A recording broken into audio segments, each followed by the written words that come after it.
everyone, and we're live. You're tuning to Cosmic Children. I'm your host, Kevin, and today I have an interesting duo in the studio with me. I find it difficult to describe what they do because they seem to be at the epitome of culture, and the medium is food and beverage. Could you please describe what you guys do? Shall I begin? Okay. Yes, please. So my name is Timothy. I am the chef and owner of Inback Company. We are a craft beer bar and restaurant. We are located in East Coast Road. And I think what we do a little bit more in our space is that we try to challenge what bar food could really be. Okay. Yeah. So when doing my research for this particular episode, I think on your Instagram profile, I think one thing in particular stood out to me, which is I think the caption of thoughtful meals. Mm-hmm. So just to kickstart the conversation, I'm just curious to know, what does it mean to have thoughtful meals? So when we say thoughtful meals, I really think it's thinking a lot on the lines of how people will feel when they come to a food and beverage establishment. How you pride yourself on the idea of people paying you for their meals. And as a consumer ourselves, we all have to eat and drink, right? Unfortunately. Yeah. What a pain. How we are actually looking ourselves in the mirror day in, day out and saying that if someone's going to put $10 in my hand, am I going to give him a good meal? Am I going to give him good service? Yep. Or am I just, probably as with some bars that I've been to, just store-bought stuff. Store what, sorry? Store-bought stuff. So stuff that you would put in the freezer, just pull it out, fries, just jam it into the fryer. And then, So for us, we have been in a few spaces over the past 3 years. And I think with every space, we've noticed a little bit of an evolution of how we have been doing our food, how consumers have been perceiving our food, the feedback that we get. And at the same time, as consumers ourselves, we always ask ourselves, on nights when we get drunk, when we drink too much, we always end up eating too much greasy stuff as well. Okay. Right. You go for fries, you go for fried chicken, you go for things that makes you feel good at that point of time. It's like a hunger for those things, yeah? Right, yeah. And don't get me wrong, I love all of these things, right? Yeah. There's gonna be places that will definitely gravitate have this, to and we definitely will go to them. But the question that Elaine and I have always been asking ourselves is, if we are going to put our lives on the line, in that sense where our livelihoods are at stake here, right? When you start your own F&B, right? Especially if you don't have, you don't come from a rich family and this is all you've got, right? We asked ourselves, are we going to do something that will just be what everyone else is doing? Or are we going to try to do something that's different? For example, when people leave a bar or restaurant, the big question that we ask ourselves is always how they feel after they leave. That is something that you probably might not be able to put your hand on, but how you feed them, we believe it's how it would also change how they would feel about the night before. Because if I went out for drinks with you and we had a bunch of beers, we slapped down a lot of oily food, next day we'll feel like shit. Okay. And we probably might not have had a good experience from the night before in terms of how we ate and drank.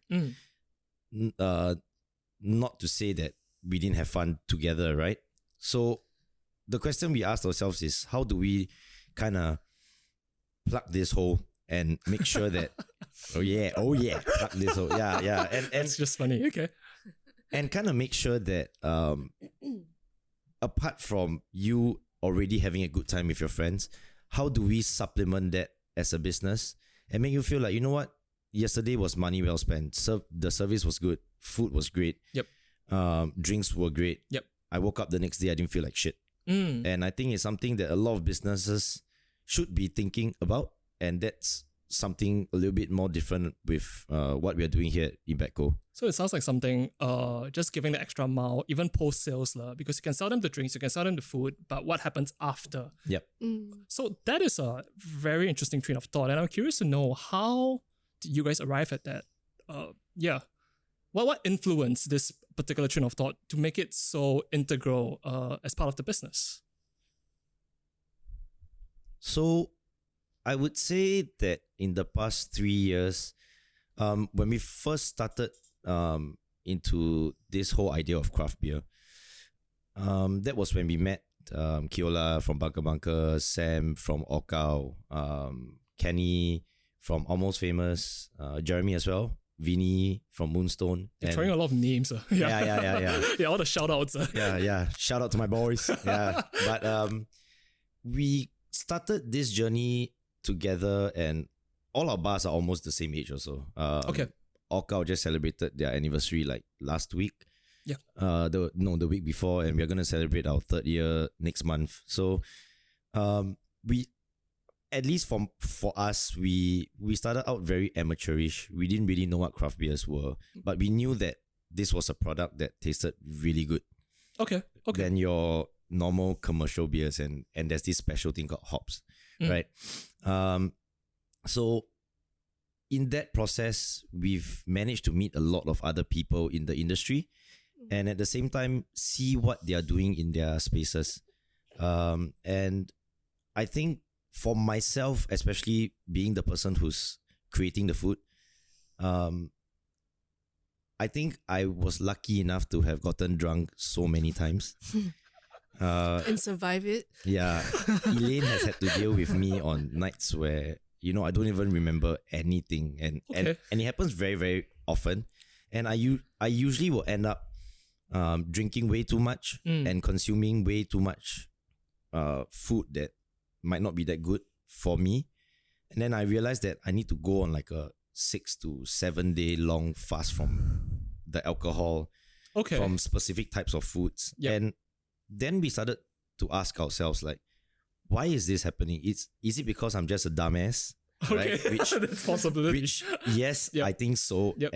as well. But we also realized from other restaurants that we go to, for example, Wine Revolution.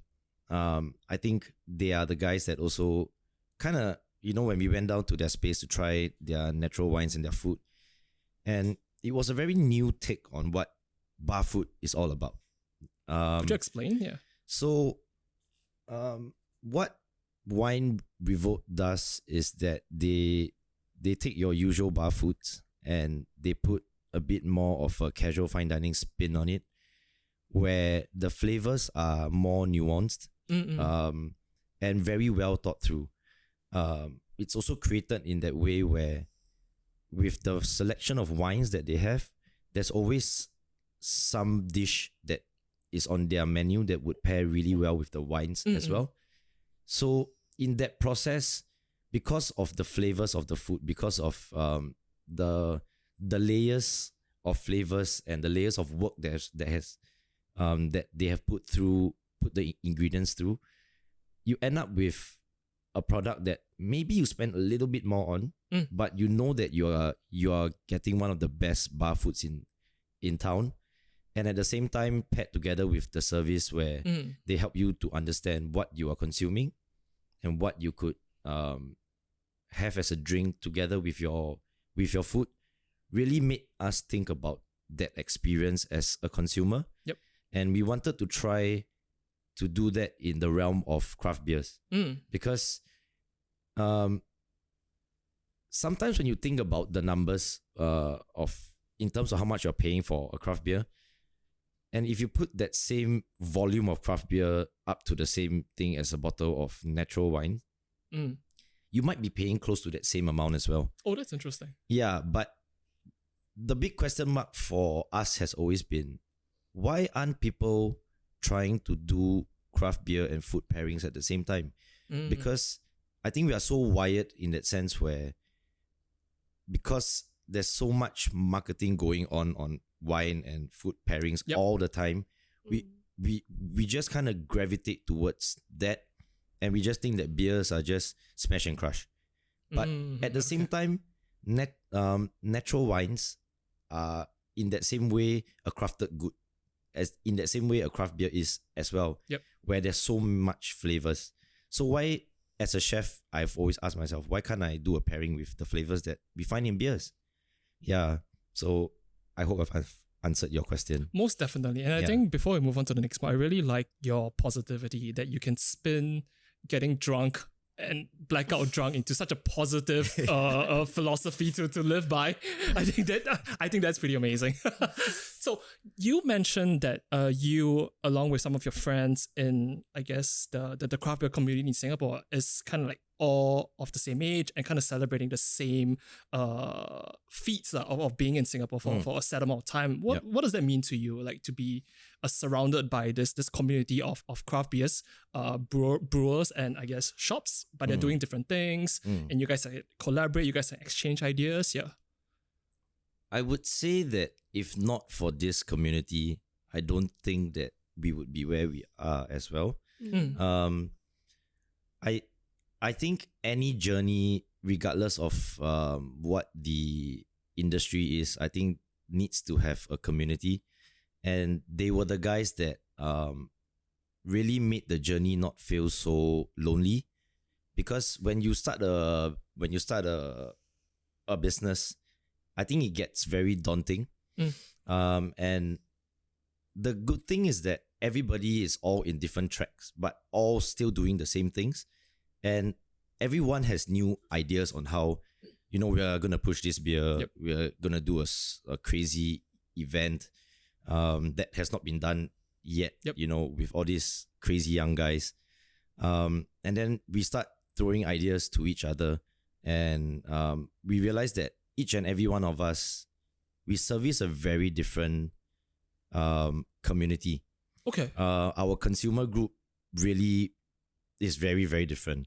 In that sense, because we are all servicing so many different groups in the community, we all can take whatever we've learned, and then we always come back, we sit around the table, smash a bunch of beers, we talk a little bit more about how we've experienced some problems here and there. Okay.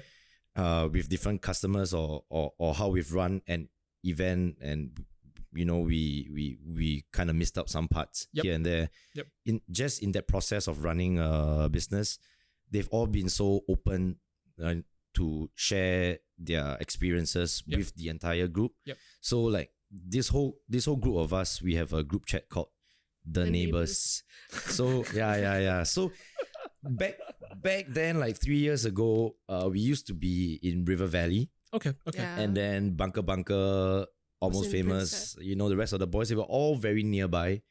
So we just called ourselves The Neighbors, right? And that's kind of stuck with the craft beer scene. Yep. So we have this group chat where we just share prices on like, what we are getting from another supplier. Yep. If we've met someone new, we just throw that contact in as well so that we can all try to collaborate as much as possible. Yeah, so I think being with them and having this open group of, of community of like-minded crazy guys. Yeah. And my personality is quite crazy and stupid as well. I don't like to judge, but since you mentioned it, sure. Let's run with that. Yeah. I mean, especially when craft beer, like from 3 years ago, craft beer is actually not known compared to like recent years. Like most people would just like go for like commercial beers. Like I don't want to mention names, but they are good beers also. Yep. Like it's just something that what all the consumers prefer, right? So I think it's nice to have this community to like encourage each other till today, where craft beer is like widely known and there's so many new craft beer bars opening too.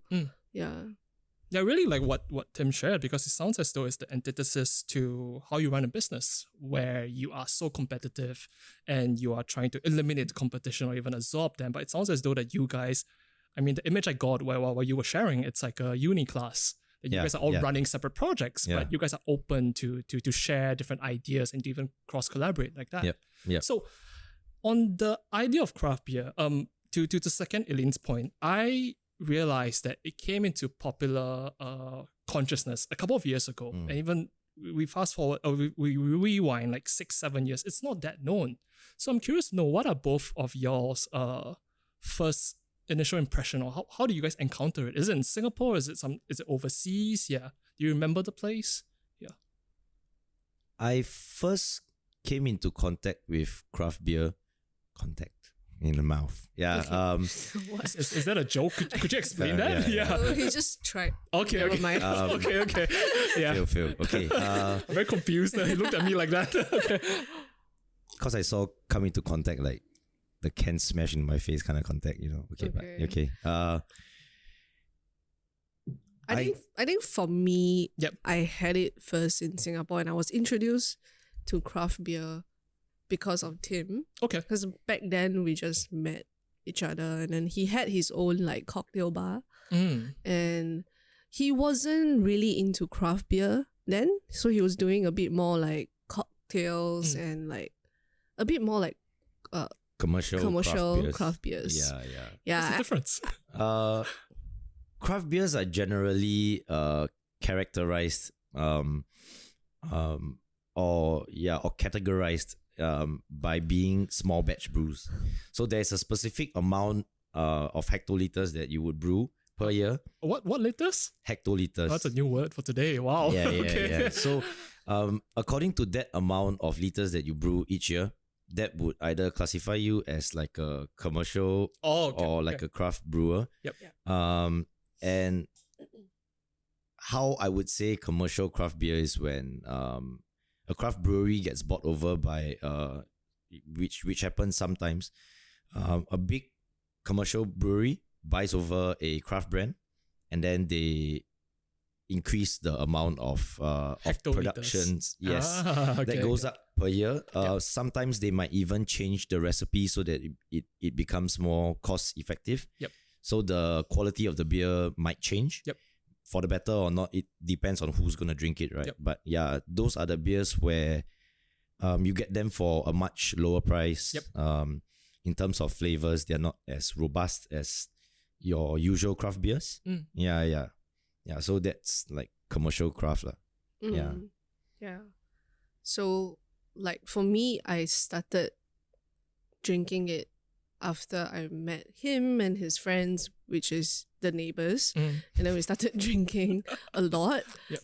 But when I first get in touch with craft beer, I don't really like some of the style. So there are a lot of different styles like IPAs, lagers, farmhouse ales, sours, gozers, all these different terms that I don't understand. So the first time I actually tried craft beer cider, when I drank it, it's like, what is this funk smell? Yeah, but compare it to like today, I actually like that funk smell.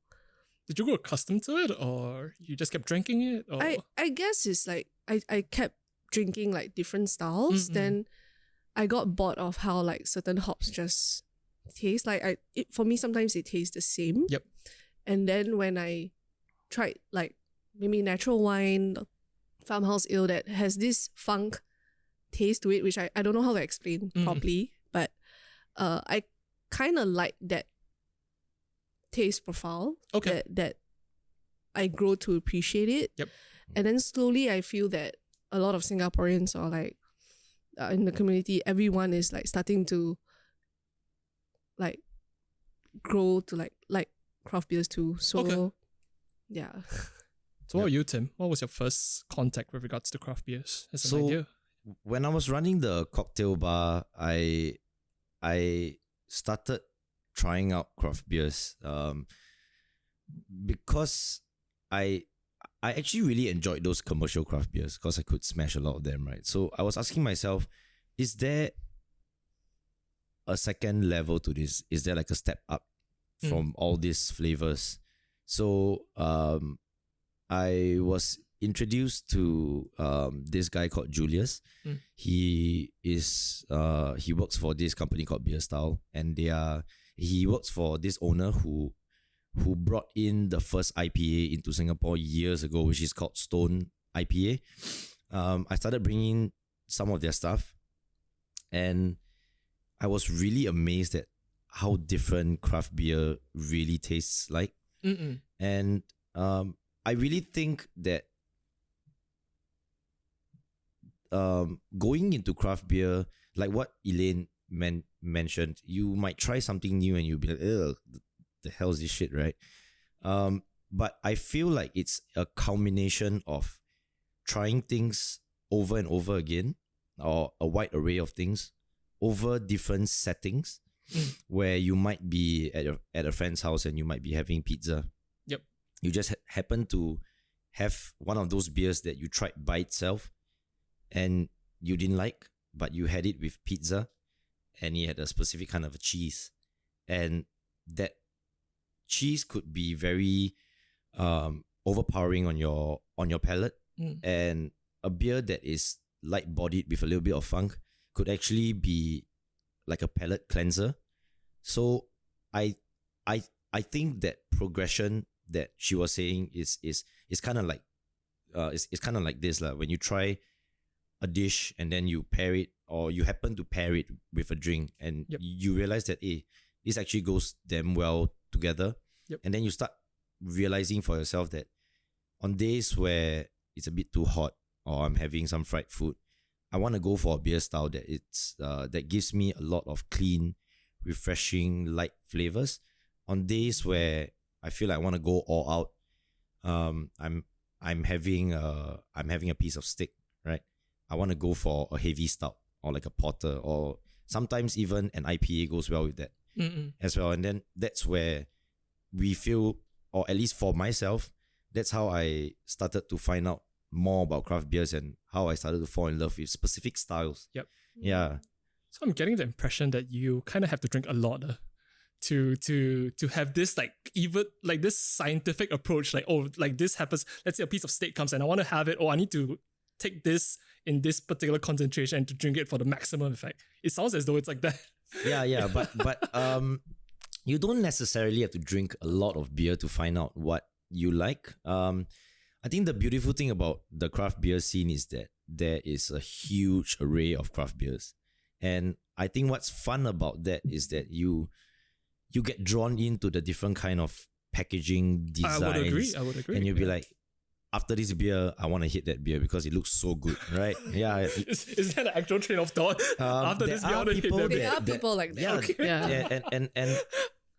And I guess that's kind of how craft beer became something that's a little bit more attractive to the mass crowd. Because craft beer started as something very niche. Beers that are slightly higher priced. Yep. Yes, they have nice packaging, but people are still not, I would say in my own words, not educated enough to know what's the difference between like a $22 lager and a $10 no names beer, right? You know, It's like a math question. Okay. Yeah. So you don't necessarily have to drink a lot of craft beers to fall in love with it, but I think the people that are in the craft beer scene, which I've seen so much of, and that's what really encourages me to continue to pursue this, is that they spend a lot of time understanding different flavors. So like we are kind of like the guys who are at the back, just beer after beer, like, okay, smashing it in your own just words. smash. But Okay. we love it. We chit chat with local brewers. We try to collaborate as much with the suppliers to talk to brewers overseas as well, to understand more about their beers, understand a lot more about the brewing process. And then I think it really all falls down to the people who are running the bars and the restaurants to understand what it is that you like for your flavor palette and to start you off with the right beer.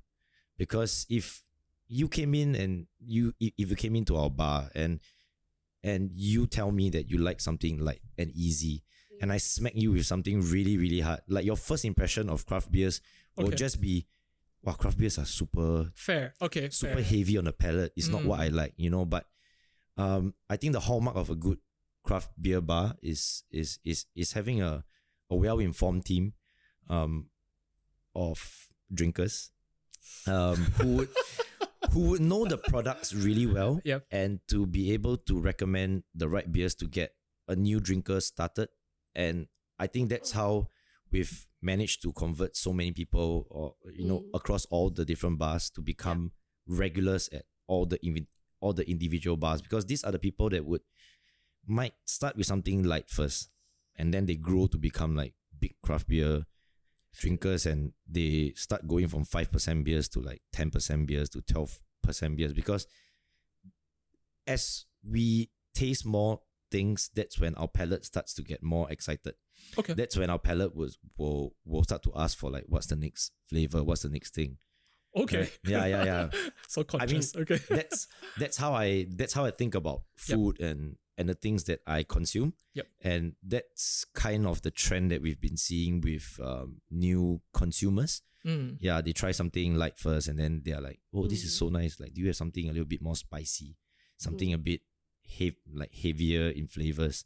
Yeah, so they kind of start progressing, which kind of makes that experience a lot better for them. Yep. Then you start them like at the wrong beer, and Fair. then they're just like, doors closed. Yep. I'm not going to come back to this again. Yep. Yeah. So it's kind of like they would take something initially, and they might not know what they want, but they just have a very vague idea. But it's up to you guys, or the informed individual, to actually recommend it to them and to just start them like progressively. Yeah, that's right. That's right. So I'm curious to know, what does Singapore's palate look like?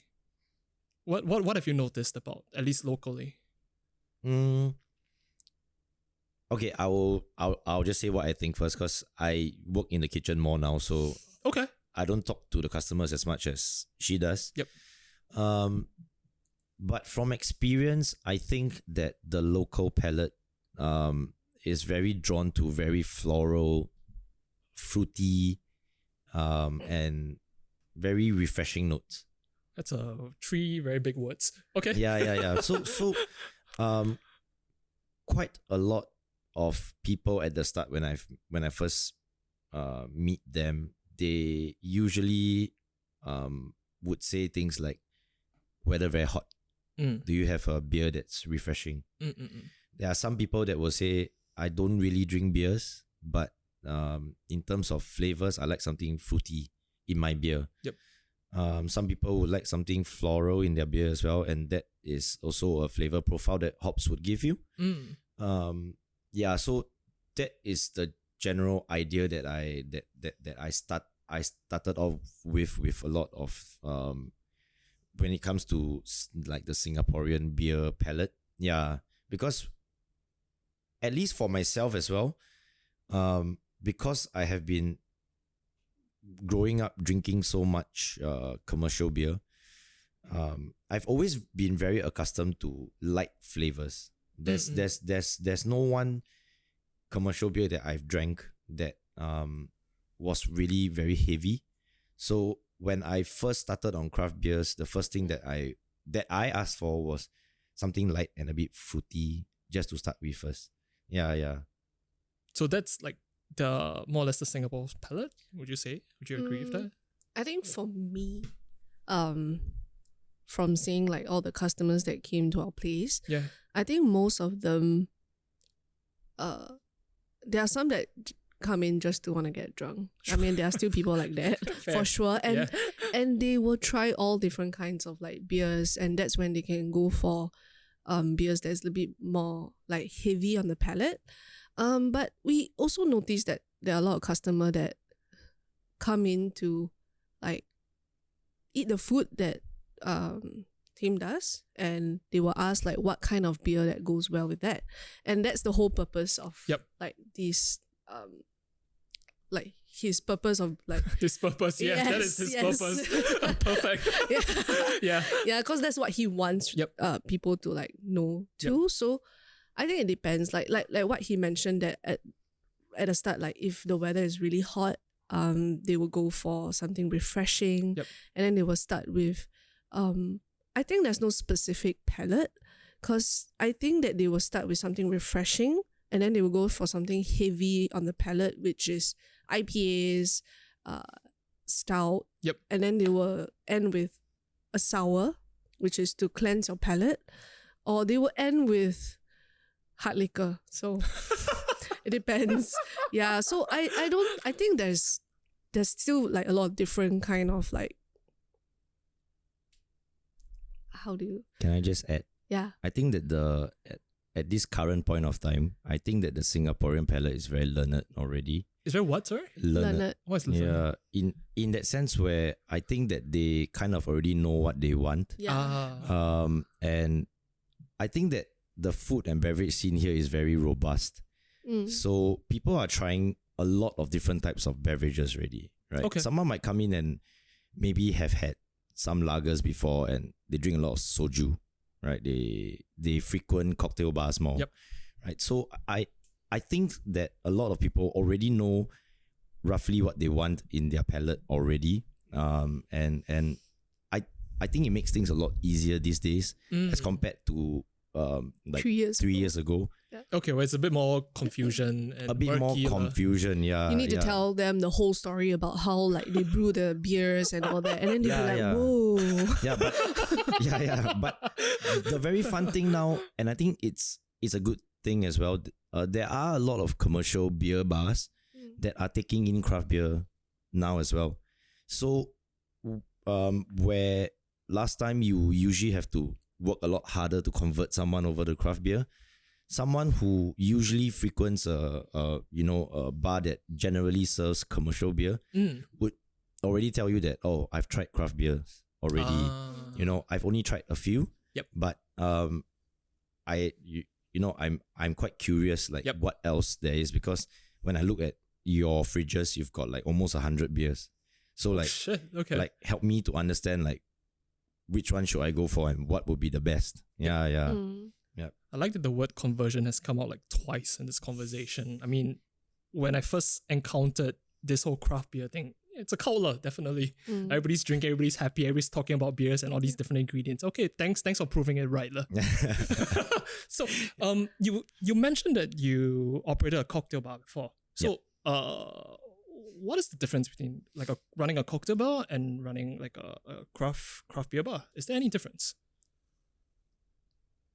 There definitely is a difference. Yeah. When I operated the cocktail bar, it was very much chichi kind of a style. Could you explain that? What is that? It's a lot more upscale, like close to fine dining. In terms of how we fitted the entire space, in terms of the entire look of the space, in terms of the menu as well. A lot of the spirits we brought in were also crafted spirits. Yep. And a lot of the cocktails that we created were all like from scratch, new recipes. I had a good friend from Proof & Co back then come in and help me out with the creation of the menu as well. I think the difference in these two different beverages is really that the beer crowd is a lot more casual. What does casual mean in this context though? So like you are not expected to be treated a certain way. So like, you know how like some, like if you go to a hotel restaurant, for example, you are treated in a way that they talk to you really respectfully. I don't know how to like. Sure. Yeah, but for us it's more like, because we're called Impact Company, right? So for us it's more like when you come in we say hello, like you're my friend, even though I've never we seen you just before. chit chat with the customers. Yeah, right? and after that we just exchange names and then we just talk to each other. And some of our customer has actually like they became our friends. That's tight, yeah. Yeah, so I think it's just the way we want the restaurant to run, because I think there is a lot of conception of like how a good service should be is that I'll treat you like a king, right? But for us, it's more like I'll treat you like my friend. Yep. Like you are coming to my house. Better than a king sometimes. Yeah, man. So and I will I'll talk to you casually. I mean, it can be a lot of topics. It will lead to a lot. I don't know. Like when you're drunk, there's and I feel like because beers always start at a more friendly price, right? Okay, that's fair. Okay. When you do crafted cocktails, usually they start from like $20-something upwards. And I think that would attract a very different kind of a crowd. Fair. And that kind of a crowd would usually be people who have a little bit more money to spend. Yep. But when you have products that are on your menu that start at a more affordable, friendly pricing, you tend to get people from all walks of life, right? The net that you cast will be a lot wider in that sense. And we didn't have a dress code. Like, we don't have a dress code for our space. You can come in your... You can come in flip flops and shorts. Yeah, We yeah, will still yeah. let you But come Very in. tight. Yeah, Okay. but back then with my cocktail bar, we were a little bit how would I say? We were a bit critical about whether or not someone's going to come in flip flops. Sure. At least covered shoes. You It's know, a perception thing. yeah. Okay. Because when you start doing a specific product, you want the target market that's coming to feel like that is a place for them. Yep. But if they come in and then it doesn't feel like that space, Yep. because of how other people are dressing, Yep. then you lose that you lose that business, that repeat business as Yep. well. But with craft beers and with the way everyone is doing their craft beer bars, it gives the general consumer the perception that, craft beers are meant to be something casual and fun, right? And that opens a bigger door for us, because in the same way that we do our service, right? Anybody can come in. You want to come in with just a t-shirt also can, and we always remind our team in our space that this space should always feel like it's our own home, so that when people come in, they feel like they've been invited to someone's house. Yep. And we just openly converse with them, suss them out lah. If they don't want to talk to you, don't go and Don't Yeah, disturb yeah. That was them. what I was worried. yeah. I was like, what about the guy that doesn't want to talk? yeah. But We'll just leave them alone. Yep. Don't yeah, worry. Fair. so we are blessed to have a very sensitive team as well. Ah. Yeah. Because if you're someone who's a bit whack, right, you just keep talking and talking. So yeah, but the very nice thing is like what Elaine mentioned, over the past 3 years, a lot of our customers have become our good friends. That's tight. Yeah. They invite us to their place for Christmas, for Thanksgiving, when they have a new place, they're like, hey, come and drink. That's So it makes that journey a lot more more Satisfying. fun. Yeah, and satisfying as well. Because the whole idea of F&B is not just about earning profits. For us, we feel like F&B is really having a space where you meet new people. You have a platform where you bring someone else into a different thing that you love a lot.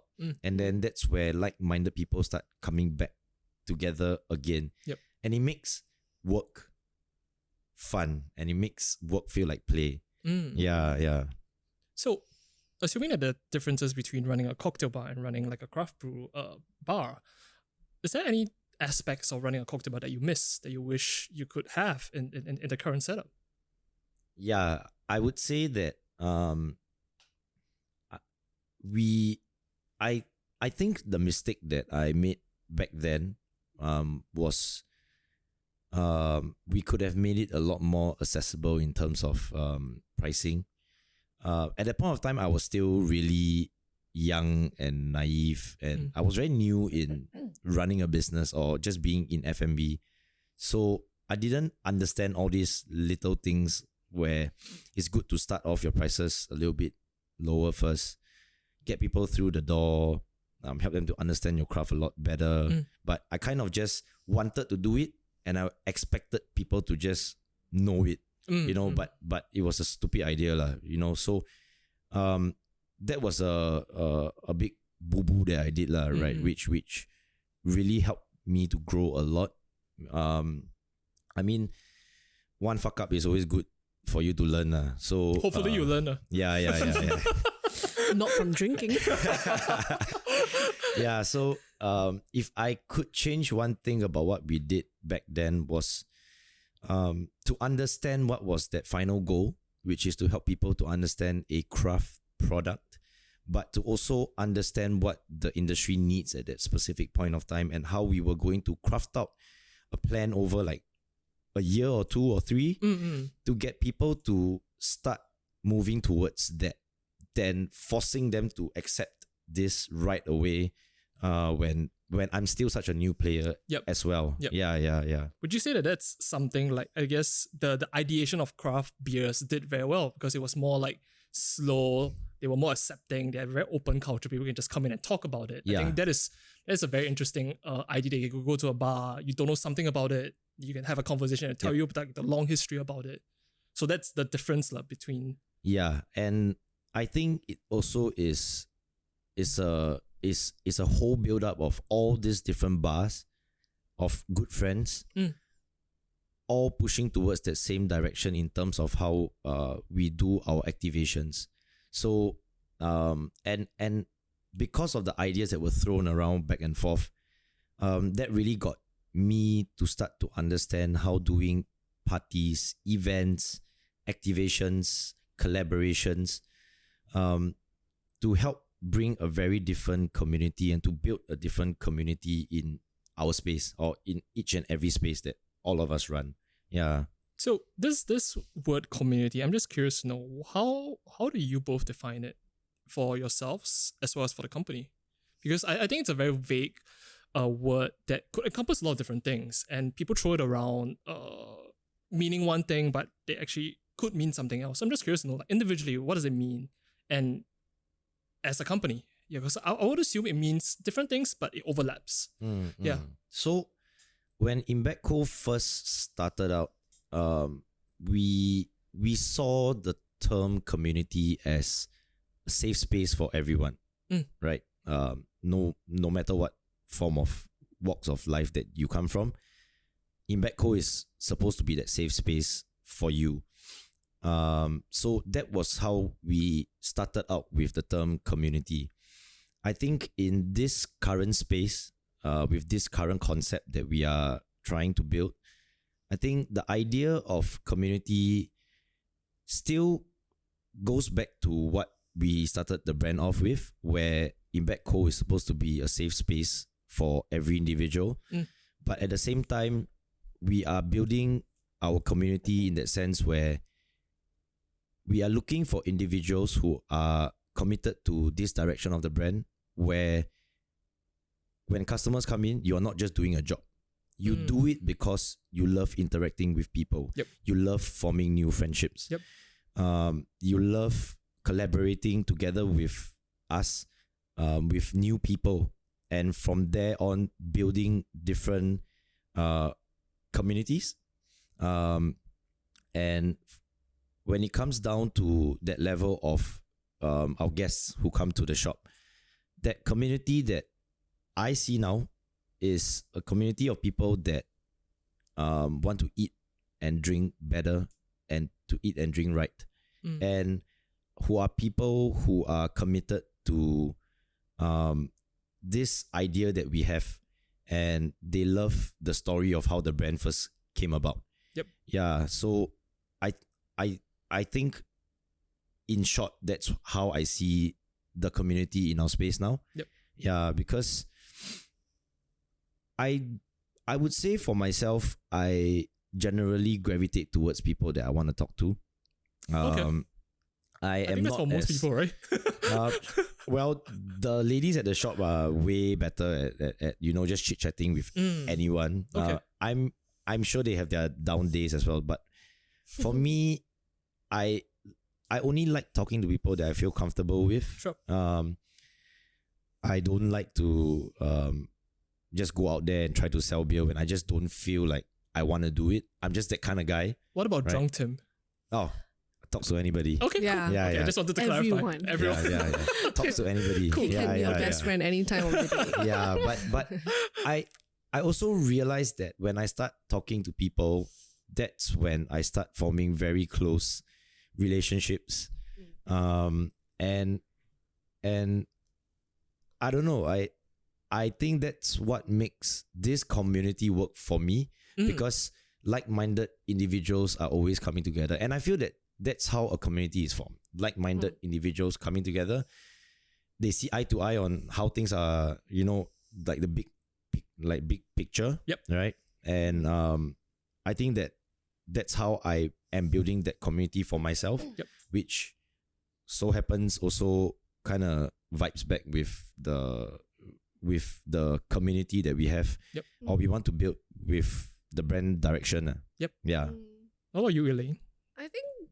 I think for me, it's more like what he mentioned, that forming friendships and all that. But because I'm actually a little bit introverted sometimes. Okay. Especially when back then, before I met him and then we have this business together, I was working in corporate, like those boring. So paradise. No, not really. Yeah, I mean, it's like when I was working in corporate, like I don't really get to meet people, and because I was in IT. Okay. Yeah, so I meet all kinds of like weird people sometimes. Yeah. So I don't really get to meet new peoples. I don't get to meet people that I can form friendship with, or at least I say like in corporate world, it's a bit more serious. So you don't get to like talk about like everything to each other. So Mostly like about work, and there's like a circle. Yeah. Yeah, and you don't really get to be friends with them because there's just this barrier. So for me, when I first started with Tim on in Backco at River Valley, it wasn't something that I really enjoy, which I actually told him before. And no. That was a very shocked expression. Okay. No, I think I don't enjoy like the talking part. So I'm always behind the bar, like I don't go out there. And when after that I start to tell myself to open up a little bit more. And that's how I learned to, I mean, as you can tell, I'm still a little bit nervous right now. So I can't tell, but sure. Yeah. Yeah. Yeah. So I don't really like open up easily. So like this business also helped me to open up a lot more, forming new friendships, and because it's a space where everyone can come in, we meet people from different communities. I don't know.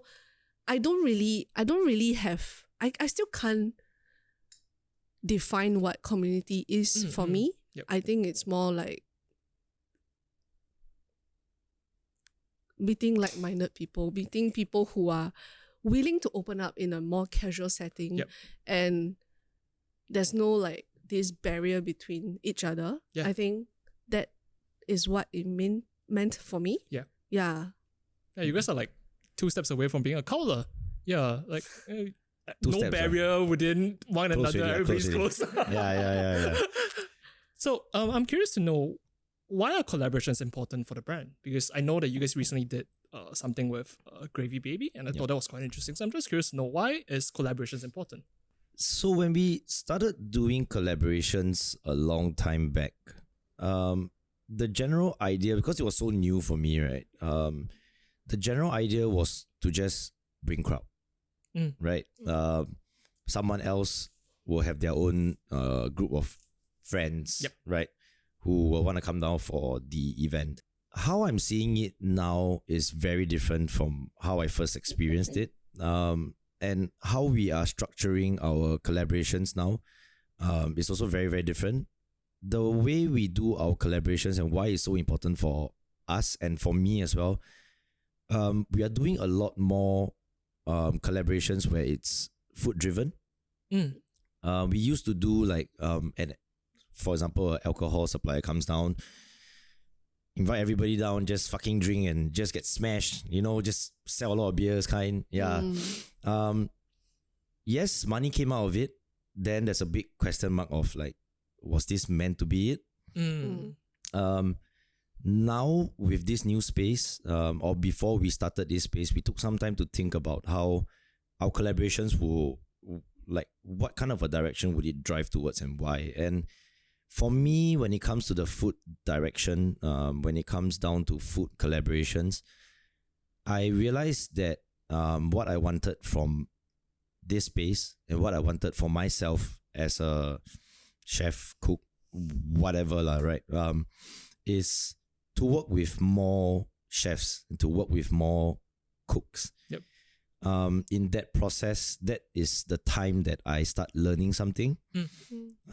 Because for me, I feel like the daily grind of just coming up with a new dish and churning it. Yes, there is a charm to doing this because there is a direction with how we want our food to be portrayed and sold, right? But I feel that journey gets very cumbersome in that sense where there's no new collaborators to bounce ideas off, because there could be someone like when I met up with Carmen from Gravy Baby, who's actually been for the long time, because she's a Peranakan as well and I'm a Peranakan as well. We've always had this burning desire to interpret Peranakan food in a different way, right?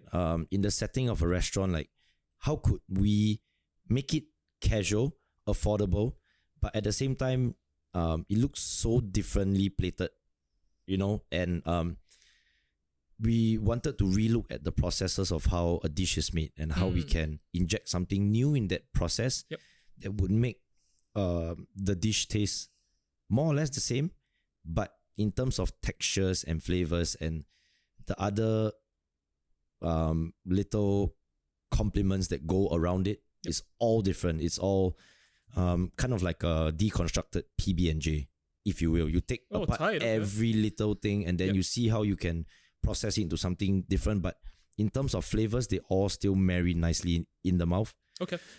So like for example, we did so Carmen does a crazy nice ota pate, and we do a lot of pates in our shop. So I was like, hey, fuck, shall we do a ota pate? Shall we turn an ota into a pate? We tried it out, put it on a crouton, did a different take on an achar as well, and now it's a main item on our menu that sells damn well also. So to answer your question, it's important for me in that sense where we are always challenging ourselves. Now when it comes to collaborations, now we don't see it so much of a pack the whole house, earn a shit ton of cash, but we see it more of us as owners in the brand growing through each collaboration.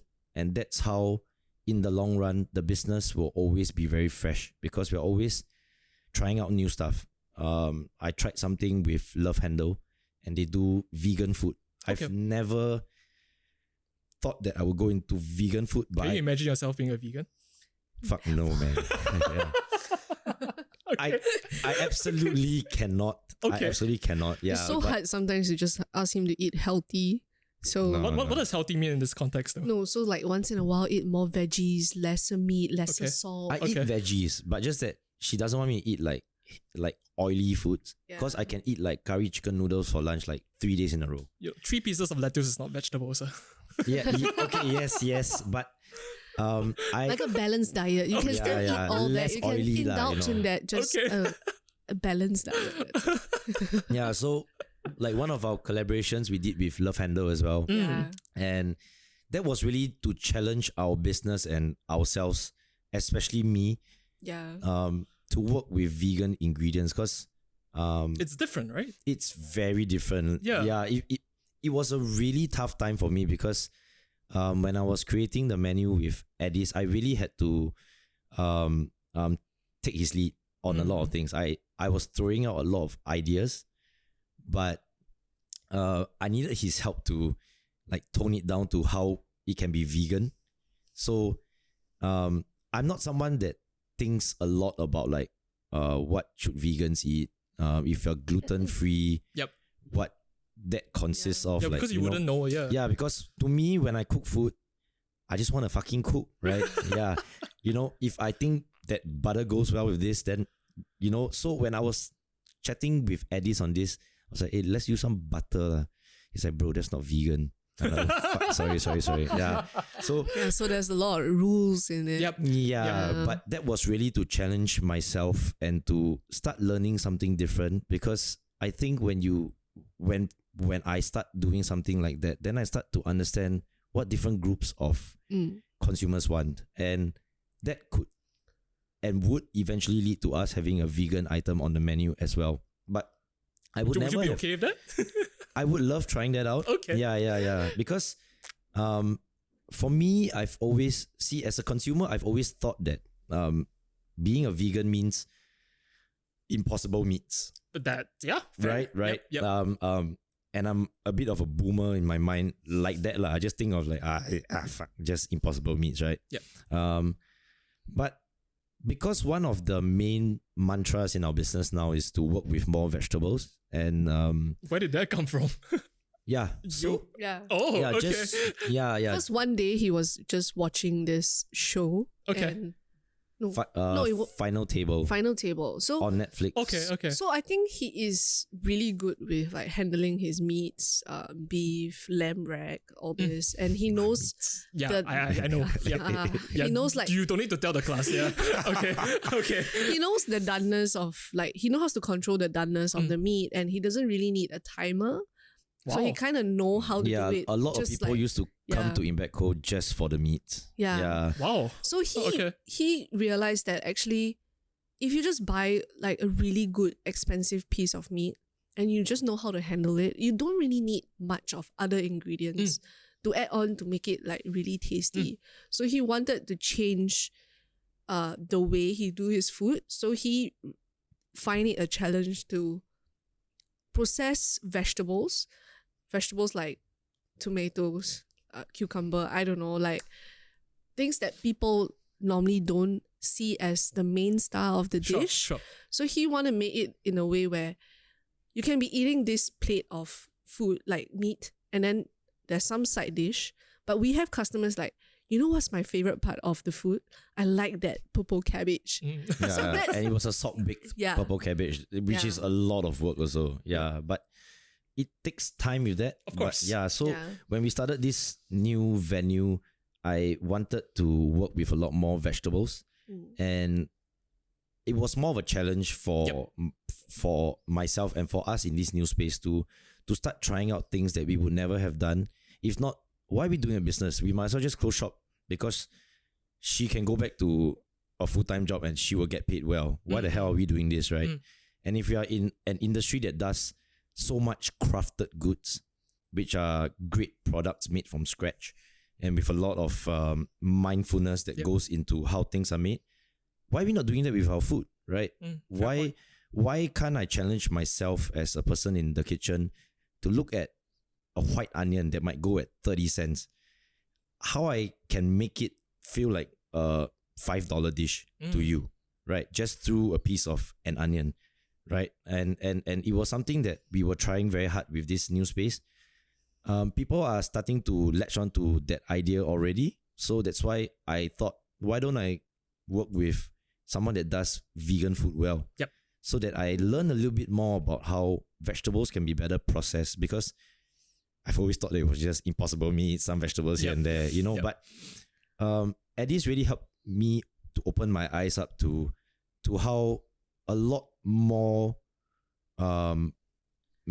methods can be used and employed with just creating starch in a dish. You don't have to always use potatoes. You can use chickpeas, right? Yeah, and these are things that come out of the collaborations that we have, which in turn help to grow the skill set of the team as an entirety, because the chefs that work with me as well, they get to come in on that collaboration. Tight. They get to come in on that process, the execution, and in that, all of us in the kitchen, our toolbox just keeps getting better and better. We got more tools in our toolbox, right?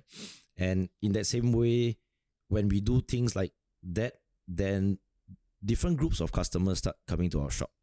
And these are very specifically targeted groups that we want Yep. to have through the collaborations, where we would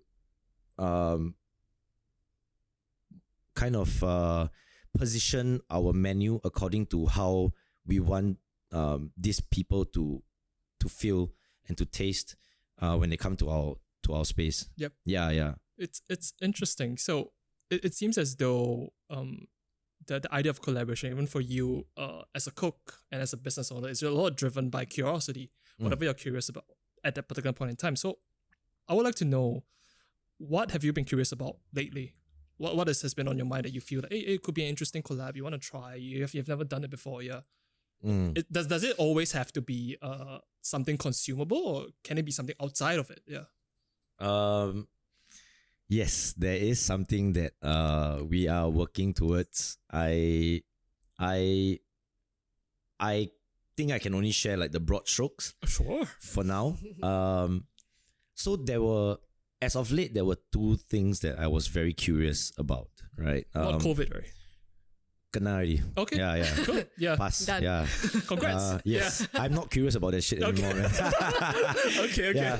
So the first thing was working with Chinese vegetables. What do you mean by Chinese? There's a So difference. a lot of vegetables that you would find in your Chinese food, like your kangkong, bok choy, mani tai, stuff like that. You don't see these ingredients coming up in restaurants very often. Okay. Except Chinese restaurants. It's like 自差 food lah. Correct. Okay, right. okay, But, okay. but it's you might see them come up sometimes in fine dining restaurants where they have them as like a little puree. They might have like kangkong or like bok choy shots and all that kind of stuff, right? Bok choy shots. Yeah, where they like kind of fry them and they're like, shut. If you ever start a band, right, you can bok choy shots. It's a pretty good band name, actually. Yeah. So it's, and then I have a friend, his name is Kai. He used to work in quite a lot of Michelin restaurants, but he's over that shit lah. He works and now he's the co-owner of East Coast Commune, which is a cafe at East Coast Park. Sure.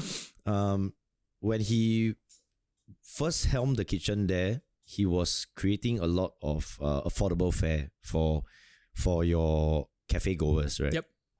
And I was really surprised at the stuff that he did there.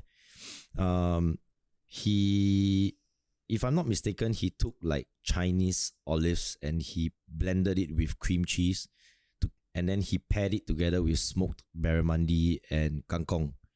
That was the best dish I've ever had. It was fucking amazing. And he don't eat cream cheese. And I don't eat and cheese. And he'll eat that shit. And I'll eat that shit. Yeah. And Okay. yeah, I see the conviction in your eyes. I believe it. And the ingredients that he used in that dish were all very inexpensive things, but it felt like it should have been put on a higher pedestal. Okay. In terms of pricing and in terms of the flavor profile. So I did a four hands last year with Kai as well, and he really taught me a lot of things when it comes to just using very inexpensive stuff. Like you buy a piece of barramundi, right? You cut off the belly. You don't use it, right? Throw it in the freezer. What are you going to do with it, right? So we came up with we came up with a really cool salad where it was made up of very different things. Like there was a spring onion puree that went inside. There were confit shallots on the inside. Just shallots thrown into oil. Okay. Right? You confit them. You can add whatever you want to that oil, right? We had some heirloom tomatoes. We had some fried kale on the inside for texture. And then we finished it off with just pan-seared belly. Okay. Tight. Yeah. And it was the star of the show for that night. Like we had a lot of other dishes as well, but a lot of people loved that dish. They loved how simple that dish was, but how every single flavor, like the tanginess of the tomatoes with the spring onion, with the belly, how it all worked. And I think that was one of the first few times that really got me thinking a lot about vegetables and how it could be used in so many ways to actually make a dish taste so much better. Yep. So, back to what I was saying. So Kai and I think next month we'll be working on a menu where, so we came up with the idea, instead of 4 hands, we'll call it 20 fingers. What's the difference? Why? Just for laughs. Fuck, it's funny. I guess. Oh no. Okay. Yeah, so we are planning on doing a simple, again, affordable menu. It's not about the money. It's really about just exploring a simple 5-course where we will work mainly with a lot of local vegetables that you usually would see in your Chinese restaurants. Yep. And to create an entire menu around all of these things. Yep. Yeah, together with some proteins here and there. Yep. Another thing that I've always wanted to do was to pair food with art. Oh wow. Okay. Yeah. So what does that look like to you? Yeah. So you did a podcast with Nick, right? I believe Nick Ong? so. Yes. Yes. So Nick Ong and I are working on something now where so there was just one night where I was just chit-chatting with him and How drunk were both of you guys? quite drunk. Fair. Quite drunk. But Okay. that's where the ideas start to flow, That's know. what everybody says, Yes, but yes, they yes. usually drink a lot, then they say that. So it's a bit conflicting. Yeah. So we were just having a conversation on so I first told him about this chef that I was reading up a little bit more on. His name is called Grant Aches. He is a Michelin star restaurant that does a lot of art, right? So how he does his foods at the start was he would roll out a piece of paper on the table, like Okay. a huge piece. Okay. Then he and his chefs will come out, start painting with purees, with different cubes of meat Yep, and all that kind of yep. stuff. And you create an art piece on the table. Yep. And then I just told him like, fuck, that's a damn good idea. Like, why is no one doing this shit, right? So then I just asked him like, do you want to do like, do you want to put some art up in our space, you know? And then we had like a long conversation about how the both of us felt that was quite a stupid idea. When you just said it was good, like, yes. 2 minutes ago. But sometimes you need to know that your idea sucks by saying it first, right? And then Okay. you hear it from someone else to say that, hey bro, that's a stupid idea, right? Okay. But yeah. So then I tar it a bit. Then I said, yeah, we both realized that usually when just for us as consumers, we feel that when you go to a place where an artist's art is on the wall, like a restaurant, right? You either go there for the food and drinks or you go there for the art. Fair. You might go for both, but one will take precedence over the other. Yep. For sure. That's what we feel. And I told him, why don't we make art edible in front of the table? Yeah, so that's as far as we are going now. So Okay. it's something that I've always wanted to do. And that's how, like for me, I wanted art and food to be of the same importance. The same amount of attention that you are going to give is all the same throughout. Yeah, so it's something that we are working towards now. It sounds really exciting. And Yeah. I think on that tangent, I'm just curious to know, has each of your idea of food, has it changed being in the F&B industry for so long? I can imagine it running a F&B business, being in it for so long, you have to meet certain minimums here and there. Has the idea of food or even good food, has it changed?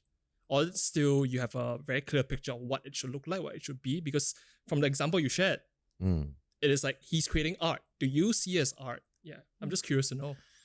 I think definitely for me, it's always changing. I think there's no like certain definition of what good food is. I think it's just what it is to you and how your palate evolves as you grow and what kind of food that you eat. At least that is how I see it. Yep. Yeah. So as Tim is beginning to see the light with regards to vegetables, are you gonna go to more meats? Does it work like that? No, it doesn't work like that. No, yeah. Okay. I'm just the support rule. She I don't handles cook. all the money in the business. Okay. I just make I sure don't we touch that don't shit. we don't go bust. That's it. Fair. Yeah. Yeah. Yeah. But I think for me, I'm very much a scatterbrain kind of a person. I might like something for a while, and then I change my mind. I'm like, fuck, this is boring already. Okay. Yeah, but I think when I first started working a lot with meats, and when I reached a stage where I felt I was pretty comfortable with that, it became boring for me. Okay. And in my mind, I always saw it as it was a process of, okay, I get a piece of meat, right? I have a steak. I can torch it, I can grill it, I can pan-sear it, I can braise it. You can talk to it.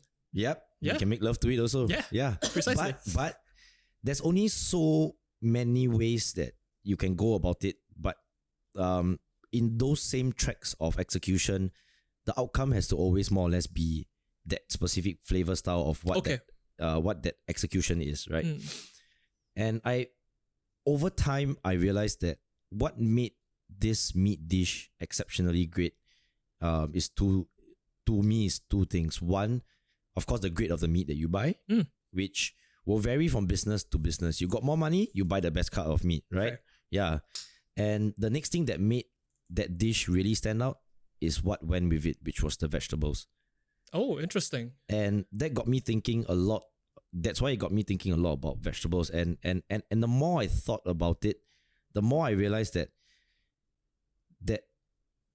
the whole idea of working with vegetables and the different combinations of what could come out from it is actually endless.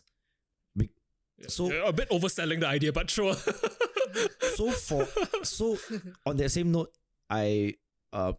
so if I were to make a puree with bok choy, I could put strawberries with it. I could put kale in it. I could put potato in it, right? I could mix all of this up. But who would take a piece of beef and blend it with lamb if not for meatballs or like Okay. burger patty, right? So you have a lot more elements to work with. Yeah, and just from one ingredient you can pair it with so many different things, and that's just as far as your mind wants to go, right? Yep. If you feel like these two things will work, fucking try it lah, right? And that makes that process even more fun, for me at least. So I think the evolution of food for me will always change, but I think that I will always still want to work with as many vegetables as possible. I think that's that one thing that I'm sticking to now. Okay. Have been. Yeah, and I hope I will continue to lah. Yeah. I'm getting very strong vibes that if we have this conversation 2 years later, he'll be a total vegan. Yeah. No. I never say never, Let's right? do it in 2 years' time again, right? No. I don't think Yeah. that's possible. Well, stranger things have happened. I really tried, yeah, you know. true. Yeah, Kiola asked me to watch this Netflix show called Game Changer, and it was about how being a vegan will actually make you a lot stronger. Your sperm count goes up, you know. Are And, those things and you all want? that kind of stuff. If those things are not what you want, it You doesn't don't work. fall sick as much, Okay. which are I things that think we all might want. generally you're just healthier and how Yeah. like Your immunity is a lot better. So. yeah. Okay. Yeah. Okay. And I tried it for 1 meal and I failed. One meal. Yeah, I tried meal. it for 1 meal and Okay. I failed. Yeah. I couldn't go past that. Okay. So yeah, I won't. Yeah, 2 years, 2024. Yeah, we'll have this Yeah. conversation. Okay. I'm just getting very strong vibes. It's like more like a mental shift. Then slowly you were like, maybe I shouldn't eat meat, I eat more vegetables. Never say never. Never right? say never. Stranger things have happened. I mean, Yeah. But we are not a vegan restaurant. All of our dishes have proteins. Yeah. It's just that we feel that a protein dish can be made so much better when you employ all this, Yep. creativity with the vegetables that go around. so it's not it. so rigid, basically. Yeah. It's not. Yeah. We initially started this new venue by doing a lot of vegetables, and we had to pull back a little bit because we realized that I was going crazy on just like a lot of crazy ideas. Like I did a caviar with key lime. Some people eat already, they're like, wow, that's quite cool. Some of them, they try it, they're like, okay, lor, just key lime. Why don't you just squeeze some lime on the top, you know? But the idea is to give it that textural flavor, that textural need that you have in your mouth when you bite into a piece of key lime caviar together with some scallops, you know. But we realized that maybe 30 to 40% of people could appreciate it. Yep. And like we've already more or less conquered that craft beer part already, right? So now it's a very new thing all over again. How do we as a brand start getting people to think a little bit more about what they're consuming, make some informed choices, but not to make that process like cumbersome, you know, you don't go on and like such. The menu just to find out like it must be like this, right? But it's more of a, if you're gonna go for date night, if you're gonna spend like $200, right? Why don't we go to a place that really wants you to feel like you just had that meal and it's freaking worth it, and it could be worth more.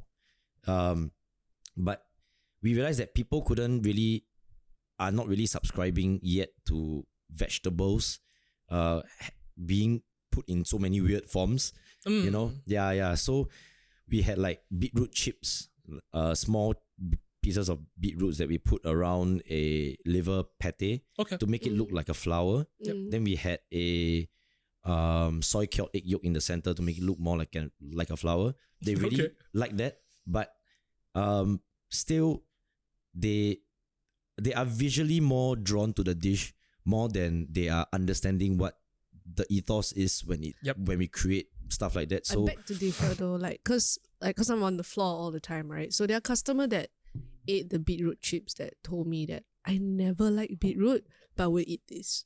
Yeah, so like there's a mix lah, right? Yeah. Yeah. So no, but not really. Actually, most of them love that dish. Yeah. Okay. Yeah, so like it just changed their perception of how vegetable tastes, and they like it. Yeah. So at least for me, I felt like I was doing a little bit too much at the start. So we put back a little bit on all these crazy styles of putting vegetables out. Yep. And in this new menu that we launched 3 months back, we made them a little bit easier to understand. We introduced a new section where we had grilled vegetables. So we have a bincho grill in our space where we put in new vegetables. We try to change them every few months. So now we've got like maitake mushrooms, we've got leeks and all that kind of stuff. Stuff that is easy for people to subscribe to first. It's not expensive. Then you start trying vegetables on the grill, and then you're like, hey, fuck, this is nice. It goes very well with the horseradish sour cream they have and the gremolata and all that. Then when they start enjoying this, then that is when we want to start to think about how we can bring that back again. But yeah, it's just more of that fuck up from the cocktail bar, you know, to paying dividends and teaching you lessons. Yeah. It got me thinking a little bit about it also, and then I was like, okay, let's simplify a little bit first. Then we can play with it a little bit more in our forehands, in our collaborations, where it's more intentional. The crowd that's coming down is very intentional. Then when the next season of the menu comes out, then we can go through all the feedback again and see if it's time for us to just move up to the next step already. Yeah. So that leads me into my next question with regards to menu creation. What thought goes into preparing a menu? You mentioned that a new menu kind of debuted, I think, early January, like the start of this year. What were the ideations going into that? How was it different from the previous one? Because I would imagine the menu of a particular place is kind of like the highlight. People come in for this particular dish. People want to try different dishes. And it kind of also sets the I won't say ambiance, but the feel. When someone eats something there and they really like it, they will come back. So you have to balance all these different complicated variables, because what if someone really liked something from a menu 2 years ago, but you as a creator, you want to try something new? So what are these thoughts going into it? So I think something that's very important that I always take into consideration is what feedback comes in from the people who are working the floor. So Elaine and Charmaine, who are our two ladies on the ground, will let me know that, okay, based off the past few months, we've been selling a lot of this bar bite, and a lot of people really love this. We should keep this. Maybe we can consider another bar bite with a starch element, for example. So we look through all the numbers, we look through all the feedback, and we decide on what we should keep on the menu first. And usually for me, before I create a menu, I need at least like 2 to 3 months lead time. You go meditate on it.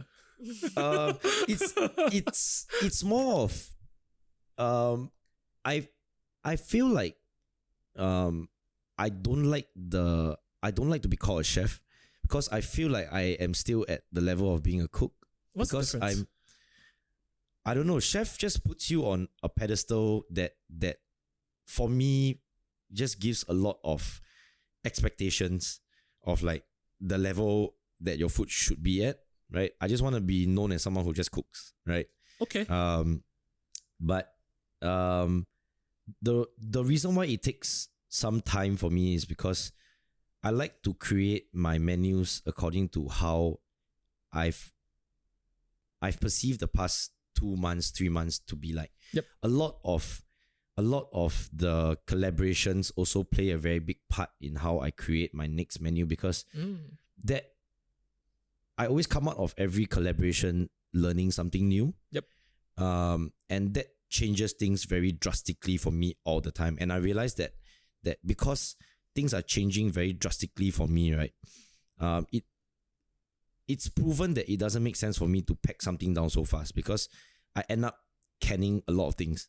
So usually I'll take like 2 to 3 months, go through those few months with the collaborations first, at the same time getting feedback from the customers through the ladies, and then that's where I start to create the menu. And the one thing that we don't have at Impact Co is that we don't have a specific term for the food that we have. So there are some places that will be called like Motsin, Japanese, Okay.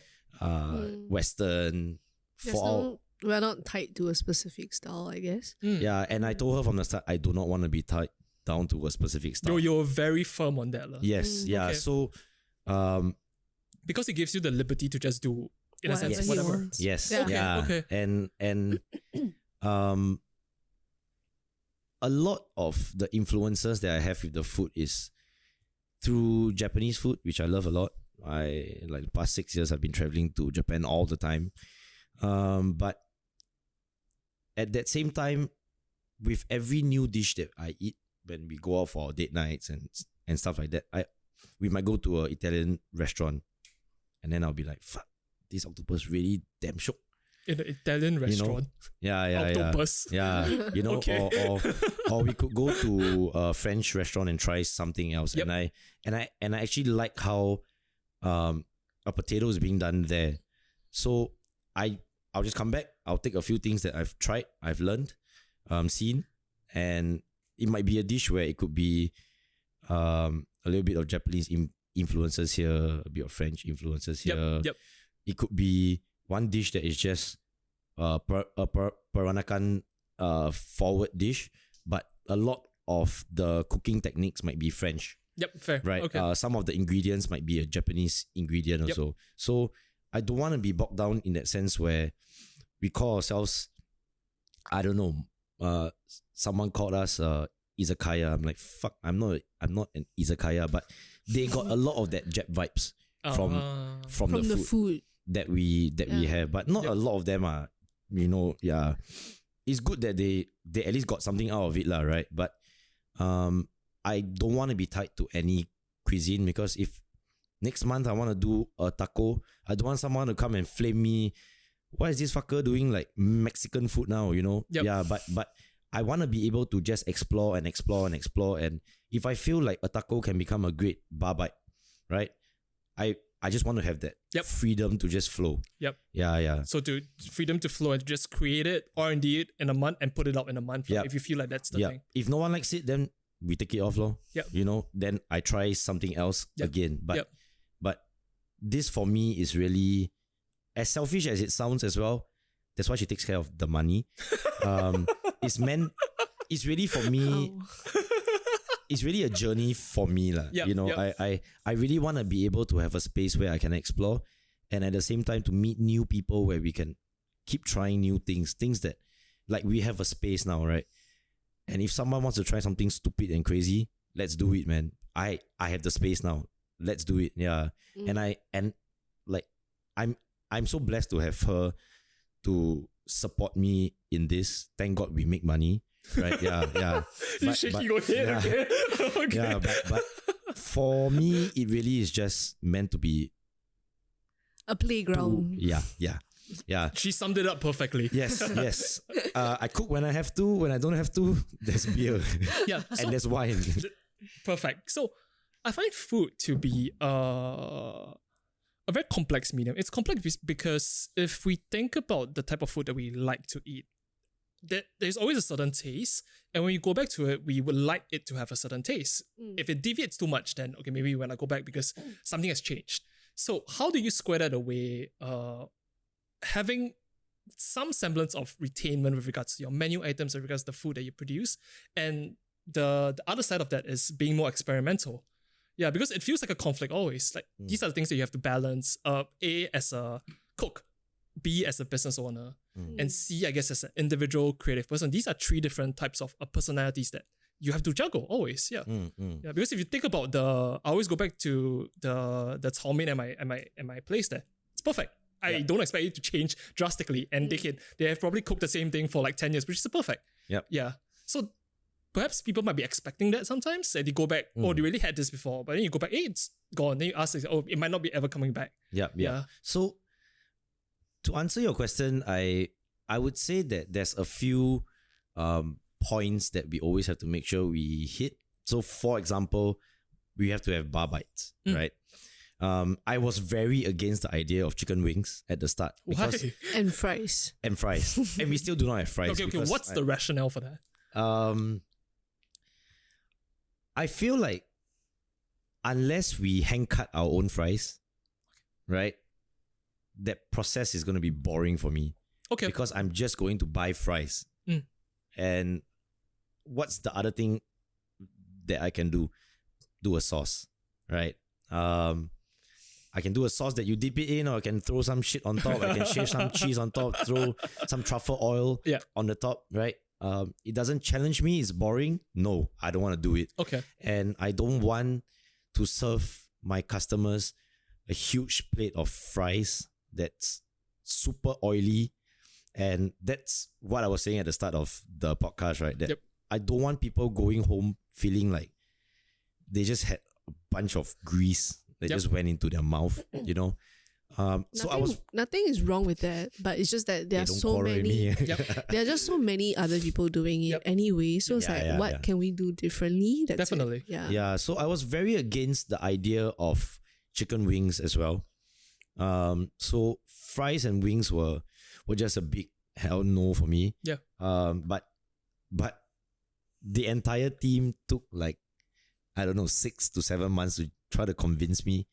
They kept pushing it and pushing it. Did they present you with Google Slides or something? What did they do? They just kept saying like, whenever the opportunity came up, they'd be like, do wings. I'm like, fuck, I don't want to do wings. So it's diplomacy. Yeah, but the idea of wings came up during phase 2 heightened alert when business was really shit. Yep.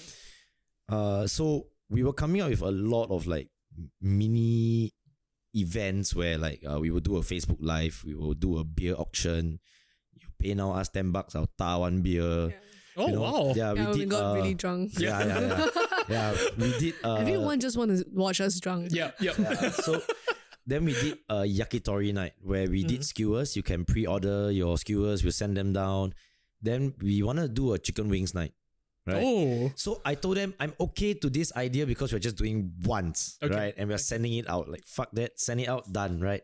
So we took about 2 weeks to do a lot of R&D, right? So I was looking at like the wings and like, I was like, the fuck can we do with wings, right? We can brine, right? Brine and do a sauce, do a seasoning that goes on top. So we came up with different types of brines with different types of herbs. Okay. Right. So I told my chef, like, okay, if we employ the use of herbs in this, make it fucking amazing in terms of how the meat tastes, I will buy this idea. Right. So we R&D with different types of brines, we R&D with different types of seasonings and sauces, and then we came out with something fucking amazing. So that's on the menu now. What happened? Why is it on the menu now? Yeah. I think that worked out really well because we priced it low. Yeah. And we gave small amounts because we didn't want people to have too much of that. If you want to have more, then you just keep buying, right? Yep. But the flavors in and of itself, it comes together with a very spicy chili, just to give you that little munchy with a nice kick, and then you drink more beer. Yep. And then you want to try something else because this was nice, right? But we always make sure we have at least 2 to 3 proteins on our main course. There's always a pasta option. Yep. We try to put in a risotto as well, so that when people look at our menu, they always know that in Becco we always have a pasta. We always have a risotto. We will have 1 or 2 different types of red meat, and we will have a fish. Yep. So we try to make sure that the base protein, which is what people are always looking for, stays. And then when it comes to the appetizers and the bar bites, we try to keep on the stuff that have been doing well. Things that have been doing well, sometimes we like to tear them off the menu for a while, do some R&D, Okay. and then we make it better, bring it back again, let our regulars try it, and then we get the feedback on whether or not the newer one is better or they like the older one. So if they like that newer one, then it's nice for us because we know that the R&D process is always working for us and our customers, and that makes that process fun on both ends. Yep. Like, we feel good coming out of it, doing all that work. They feel good that their watering hole is always putting in that work to make their favorite dish a better dish all the time. Yeah, so we free play a little bit with the appetizers part. Then we try to keep that same set amount of stuff on the main course and the bar bites. Yeah, so that's kind of like that guiding principle that we have. Yeah. So I think the idea of team has been brought up a couple of times in this conversation. I'm curious to know what aspects of an individual do you guys look out for when you guys are selecting new people for the team? Because I've spoken to previous guests, which are like, I think one of them is like a past chef and stuff like that.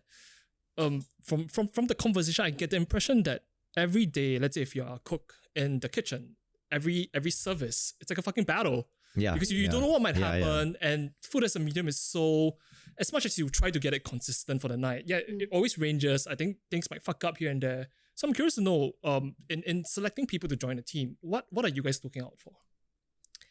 I think for his kitchen, sorry.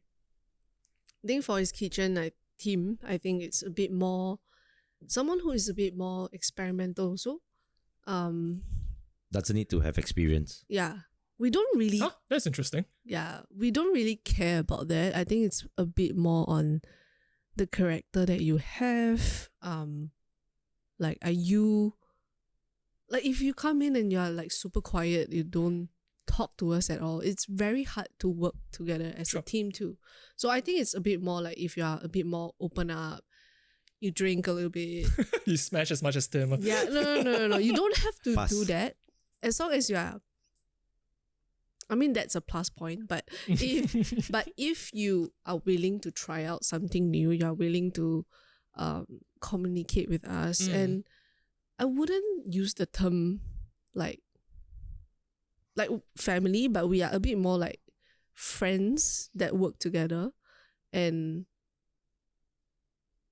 just have fun with us. I think that is more important than not really like, oh, you come in, you get interviewed like really seriously and all that. But I think just know how to have fun in general. Yep. And that's I would say that Elaine and I have been very blessed over the past 3 years because almost all our hires are friends. Friends first or friends after? Friends after too? Yeah. Friends first and friends after. And the way Elaine and I have always built our team is that we are all on the same plane, right? We are not owners. Like you don't have to see us as owners. You don't have to call me boss. You don't call me chef. Yeah, no, I hate that. Yeah. So Okay. it doesn't matter to us whether or not you have that prior experience. That's not paramount to getting the job. I think what's paramount to getting the job in each individual department is whether or not you have that willingness to be part of this team and to understand that this team is a very open team as well. So, for example, if you're someone who just wants to come in and just work and be quiet all the time, you don't make the fit. And that's not because you're not good enough. That's just because we want to build our team in this way where everybody is communicating all the time. And there's no break in terms of the departments that we have. Kitchen team and the ground team, we are all the same. We help each other out. We work together. And I think in that way that we've built our team, we've been blessed in a sense where even though our colleagues work 6 days a week with us and they only have one off day, which is that same off day for us to do our laundry and get our chores done, they have been inviting us to their place for barbecues on off days, asking us to go out with them and their dogs to dog parks and all that kind of stuff. So I've been an employee myself for a long time also. I don't want to see my boss when it's my rest day, you know? And I'm of the idea that if they want to spend so much time with us, I feel like we've done something pretty good, you know? And fair assumption to make. Yeah, and they spend a lot of time being involved in our lives. Like we've got a new house that's coming up. One of our colleague she's an architect by trade. Oh wow! She helped us to she spent a lot of time going for the meetings with the contractor and designing our house for us. And they do this so willingly, and it's something that we are so thankful for lah. Yeah, but with us, we don't want to look for someone who's exceptionally skilled. Yeah, because that makes me look bad. No lah. Yeah, but I kind of see myself as a very blank page as well. And I always tell my hires in the kitchen, don't come in expecting to learn like a shit ton of stuff from me. You will learn whatever I know, and that's as much as I can give. Yeah. I try to experiment a lot, and if you are experimental, great, because I'm happy if you fuck up, because I fuck up a lot also. Yeah. So let's come in, let's try something new all the time, and let's have fun lah. Yeah. So that's how we choose our hires. Yeah. So on this idea of fun, I'm curious to know what keeps the business fun for both of you. You want to answer or me? Okay lah, I answer first lah. Since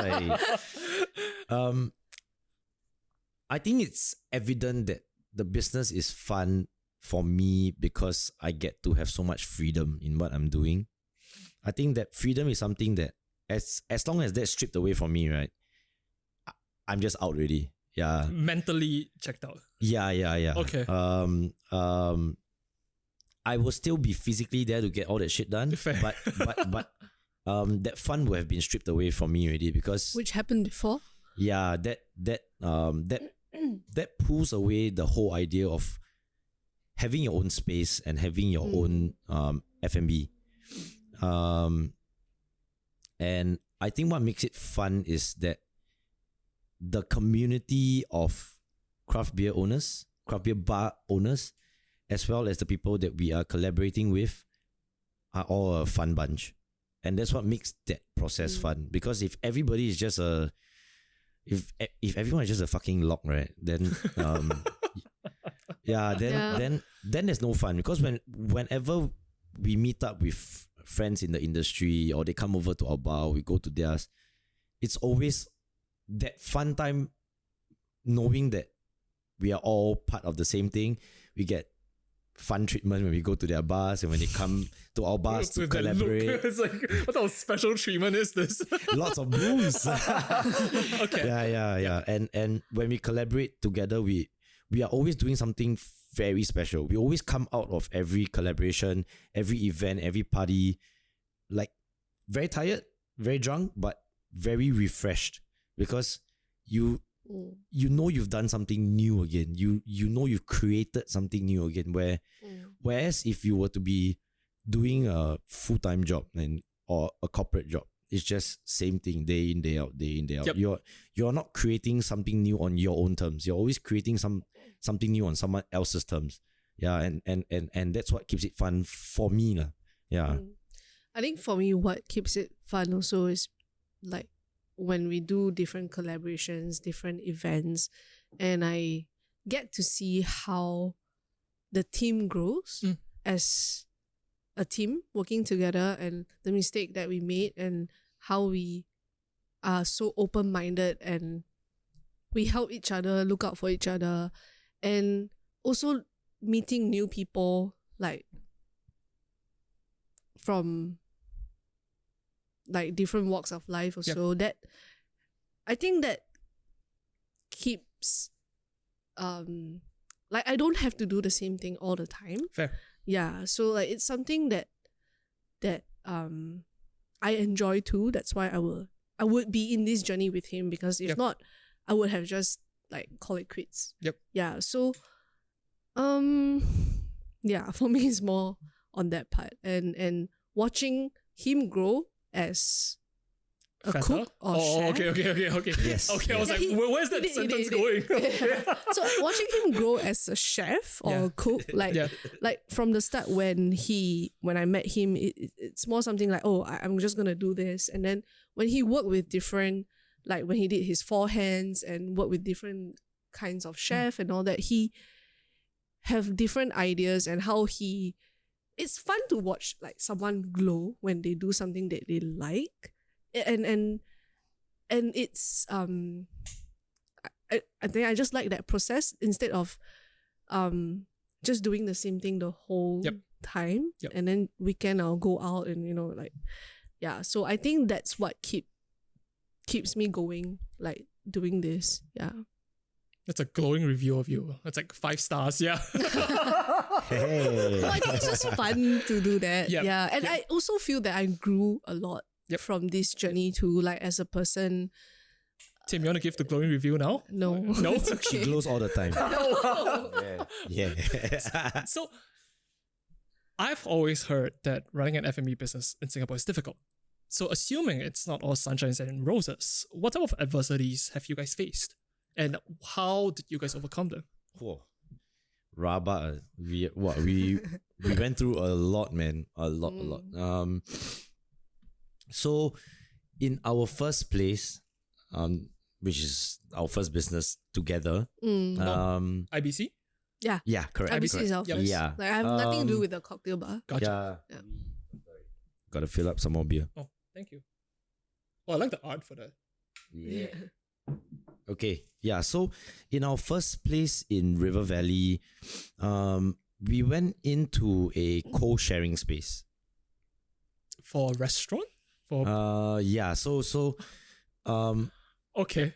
one side was a co-working space. Yep. Then there was a F&B space. Yep. And then there was another bakery that was sharing the space with us as well as the kitchen. Yeah. So it was a bit of a challenge for us because the building that we sat in was a office building. Yeah. So our landlord had a lot of requests. Yeah. Yeah. Not So really a landlord. yeah, Sure. so our landlord also runs the space next door to us. Okay. Yeah, not really a landlord, which we found out after. Wanted us to do lunch as well. So wanted us to do $6 to $8 meals Okay. for lunch, which was just not what I enjoyed doing. So day in day out we were just stacking like our combi oven with trays of like chicken and roasted vegetables and pastas and all that shit. Yeah. And so long story short, we had a landlord, not really a landlord, asking for a lot of things and really pressing us. Yep. Like, if you don't do this, then I'll do this to you. Yikes. Don't do this, then I'll do this to you. Kind of shit, like Threatening you in a different way, I guess. Yeah. So those are things that were not laid out in the contract at all. It's more of like, I rent from you, this is my space. Like soft power. Let me do what the fuck I'm doing in my space, right? Yep. Unless you clearly stated that I'm supposed to do this, right? Yep. But yeah, there was some requests at the start and we thought like, okay lah, good working relationship. Let's do it lah, right? You want us to do coffee? Okay lah, we're bringing coffee machine, grinder, everything. Then slowly became 10 a.m. you must come in to do coffee. If you don't do, then I will do on my side, but I give free. Fuck lah. We already spent like a few thousands to buy this shit already, you know. So, but for us, we're like, okay lah, keep the working relationship going. We'll do lah. But for us, that was the space that I mentally checked out. I think all of us, we had a business partner back then also, who was a very good friend of ours. All of us mentally checked out because every time we were trying to run our business, we will just get told what to do. Yeah, we would just be steered off course like, okay, now you do this. Now you do vegan food. Now you do this kind. Now you do this. Then we're like, fuck lah, we all pay you rent, bro. You know? Yeah, so when we hit the first circuit breaker, then our landlord came into our space and they revamped our space. Yeah. The landlord revamped your space. Yes, I will say this on record because this really fucking happened. Yeah. They came into our space. They painted our black walls yellow and white. Okay. Then they created a supermarket out of our current space. Right? And yeah, there was just this very long chat about like, the fuck you doing? I'm paying rent, right? Get out of my space. Yeah. So it came to that and they just wouldn't budge also lah. So we eventually just told them, okay lah, then we call it quits. So we ended our rent early. Then we were kind of at a loss at that point of time because circuit breaker, we had to let go of a lot of our stuff. Yeah, it was quite a difficult time, like financially too. And also mentally, because we don't know where this is leading and how it's gonna end up too. It's a lot of uncertainty, basically. Yeah, a lot of uncertainty. Then we kind of found like a space. Yeah. Where we found an experimental space. Yeah, it's a bit more like an event space. Okay. Yeah. But we don't really it's not open to public. It's more like if you have an event, you book with us and then we run the space. I think we ran that for about 3 to 4 months. Yeah, about 3 to 4 months. Yeah. Yeah, then that's where after that we found this new space. Yeah. Yeah, then we decided to like, okay, let's like move on. Yeah, but throughout that period of time from first space to second space, that level of uncertainty that we had was we thought we were going to be here 2 years, then suddenly cut.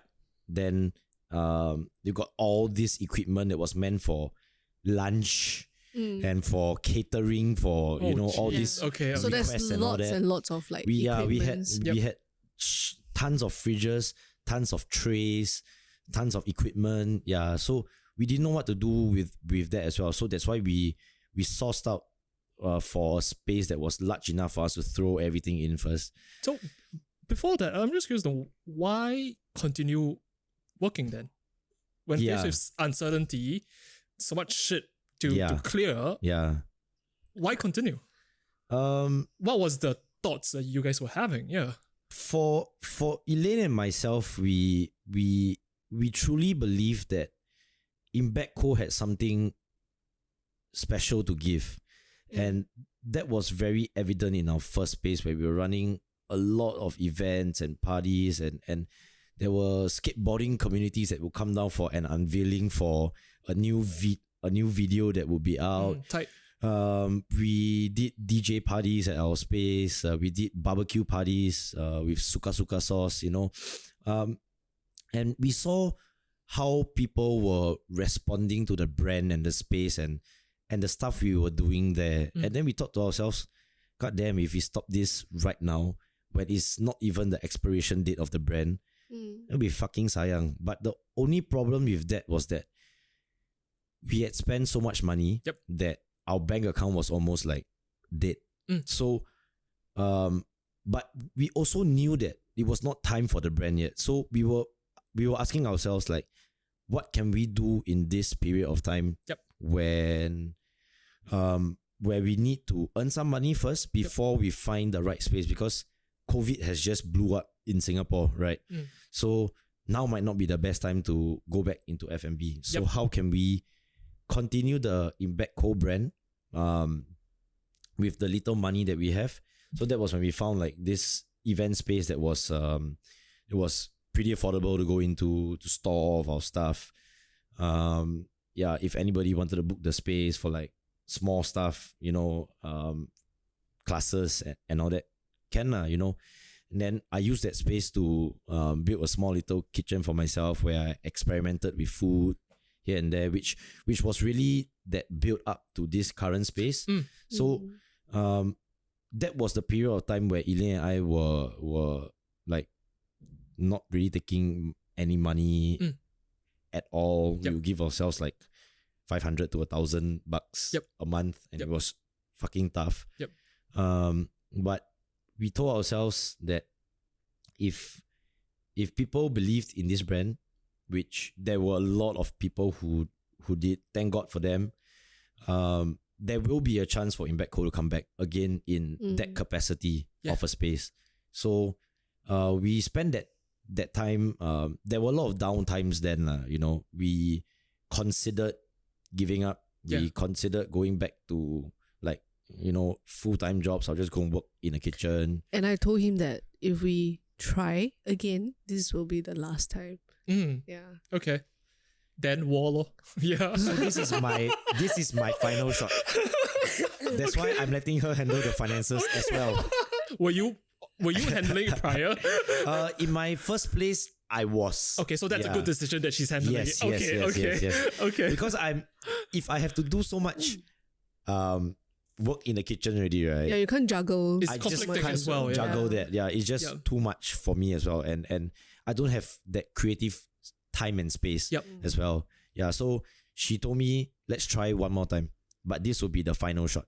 If this fucks up, we're done. We are not going to do it already. So that was when she gave me that lifeline. That was when I started to ask myself, if this is my last shot, if I'm going to do this, am I going to go with a fucking bang? Okay. Right? Am I going to start trying something now?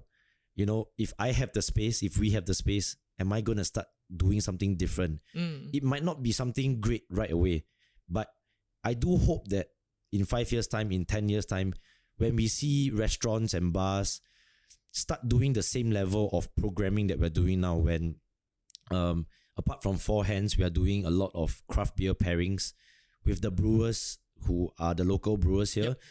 Like we've got one that's coming up next week with Nyang, where the brewer will actually bring all the raw ingredients down, and I'm creating a menu of all his raw ingredients as well to pair with his drinks, I think that in 5 years' time, 10 years' time, if we don't make it, if I look back on this and ahead as well, if there are new restaurants and bars who start doing this kind of programming or start working with vegetables in that way that I not so much just vegetables, but just with their ingredients in general, and changing how people would consume their food in a bar, then I feel like we would have done something very different for the industry. There is an impact, Yeah. And if this is going to be my last shot, I'd rather go out with a bang, But thank God we've been doing pretty well so far,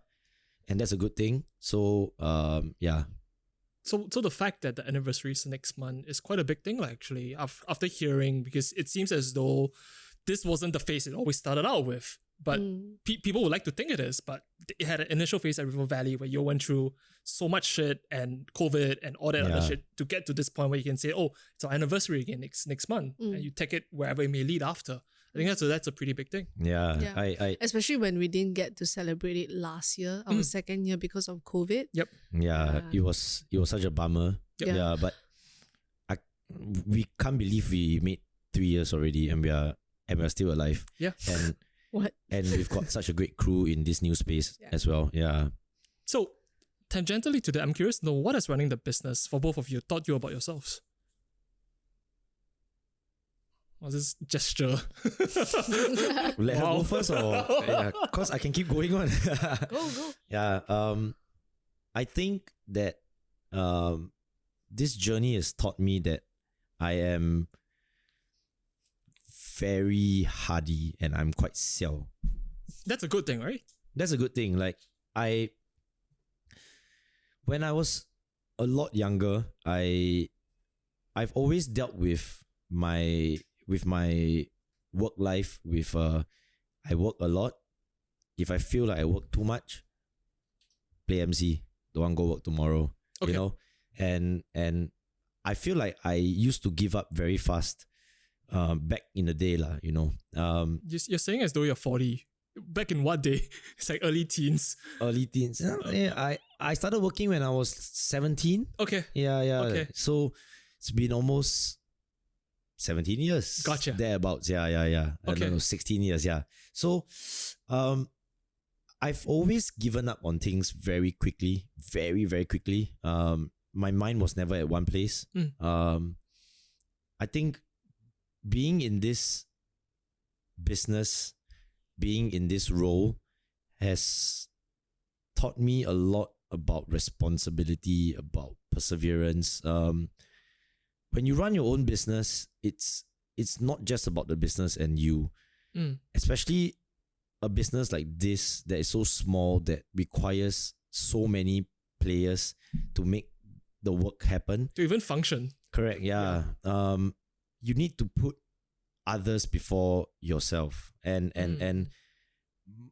more often than not, I've always been putting myself first in most of the things that I've been doing. Like if I'm tired, if I don't want to do it, I just bow out, you know.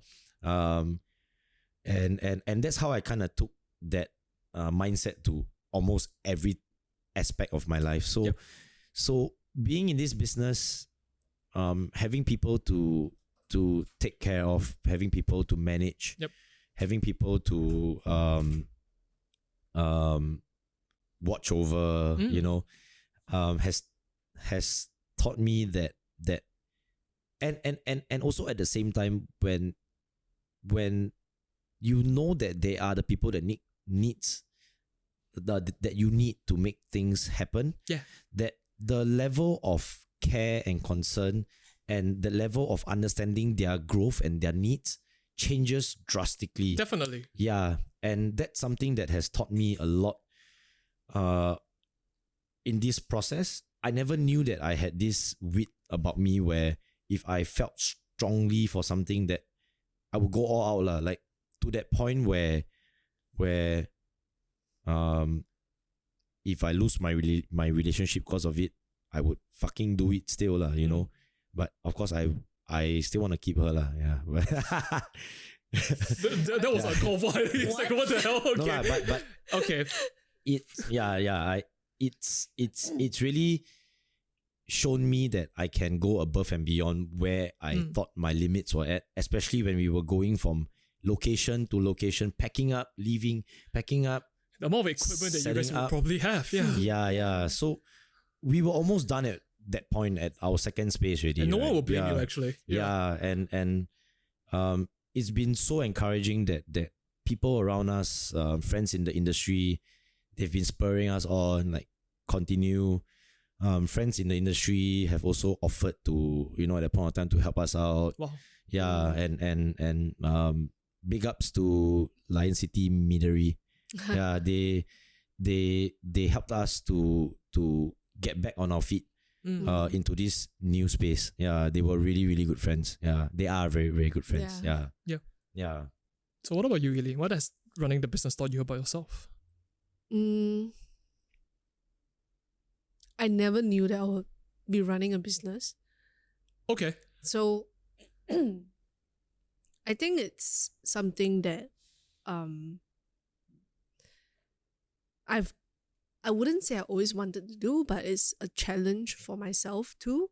Like I never knew that I could run a restaurant. I never knew that I could be behind the bar, talking to people.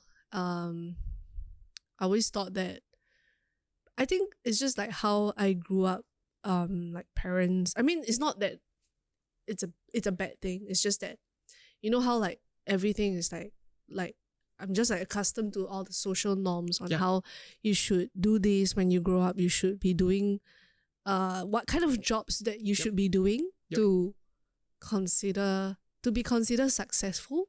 Yep. I wouldn't say that we are successful right now.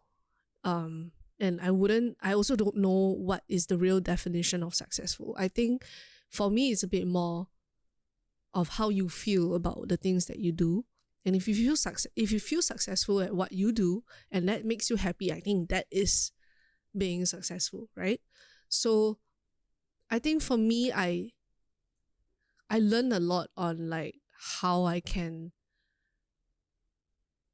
handle business or handle like to even like provide a job to someone, or to I still don't see myself that way because it just feels weird to me.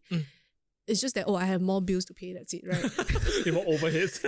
yeah, just more overheads and all that. And I never knew that I could handle that. And then when this happened and when we are doing this and how we overcome all the obstacles that came in our way and how things work out, and I learned that actually sometimes you don't need to have like a solid plan, right? You just need to work towards it, focus on it, and things will work out as it like, because I used to think that you need to have like a solid plan, a solid like a roadmap. Yeah, like a roadmap to get to where you should be doing. But I've learned to let go of that. Yeah. Sometimes still a little bit hard. I mean, he knows because like I will share everything with him. Yeah. But I'm still trying to learn how to let go of that constant control, because I am a little bit of a control freak where I want things to work a certain way. Yeah. But I also, because of this, like doing business is always like very risky, especially with COVID. Definitely. And it's like a big, I'm sure it's a big hit to every F&B industry. Yeah.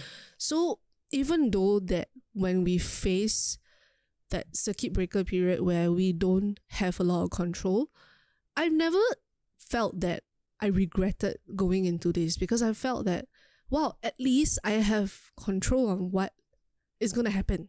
Yep. Right? And if I can't do it well, it's on my own terms and I've tried my best and it's not my fault. Yeah.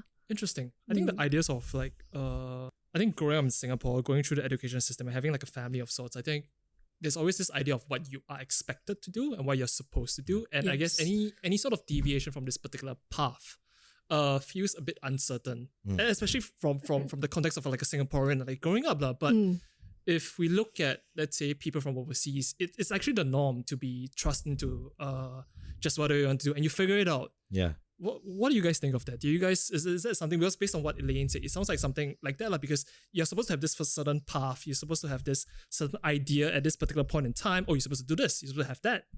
But even the idea of running a business, you can calculate the pros and cons of this particular business. You have a very, very good presentation, but ultimately at the end of the day, I always feel it takes a certain amount of like possession to actually go and try it. Not even whether it's a success or not, because everything can look right on paper, but the act of doing it and when you're in it, it's very, very different. Super different. Yeah. It's very, very different. Yeah. I would say that for myself, my parents have always been very open with everything that I've been doing. They've only had problems when I was skipping school, right? But Okay, cool. I think that's a valid problem to have. yeah. but apart from that, they've always allowed me to do what I want to do. Yep. Right. Just don't drink so much. Don't do drugs. Okay. You know, that kind of usual stuff. It's but like those 3 options, just pick one. yeah. Okay.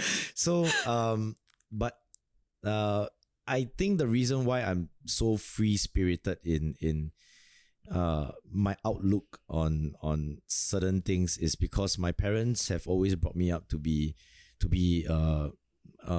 by saying to me, if you like to do it, just do it. If it makes you happy, then just go ahead and do it. Like they've never ever forced me to be Something else. something, be like someone, you know.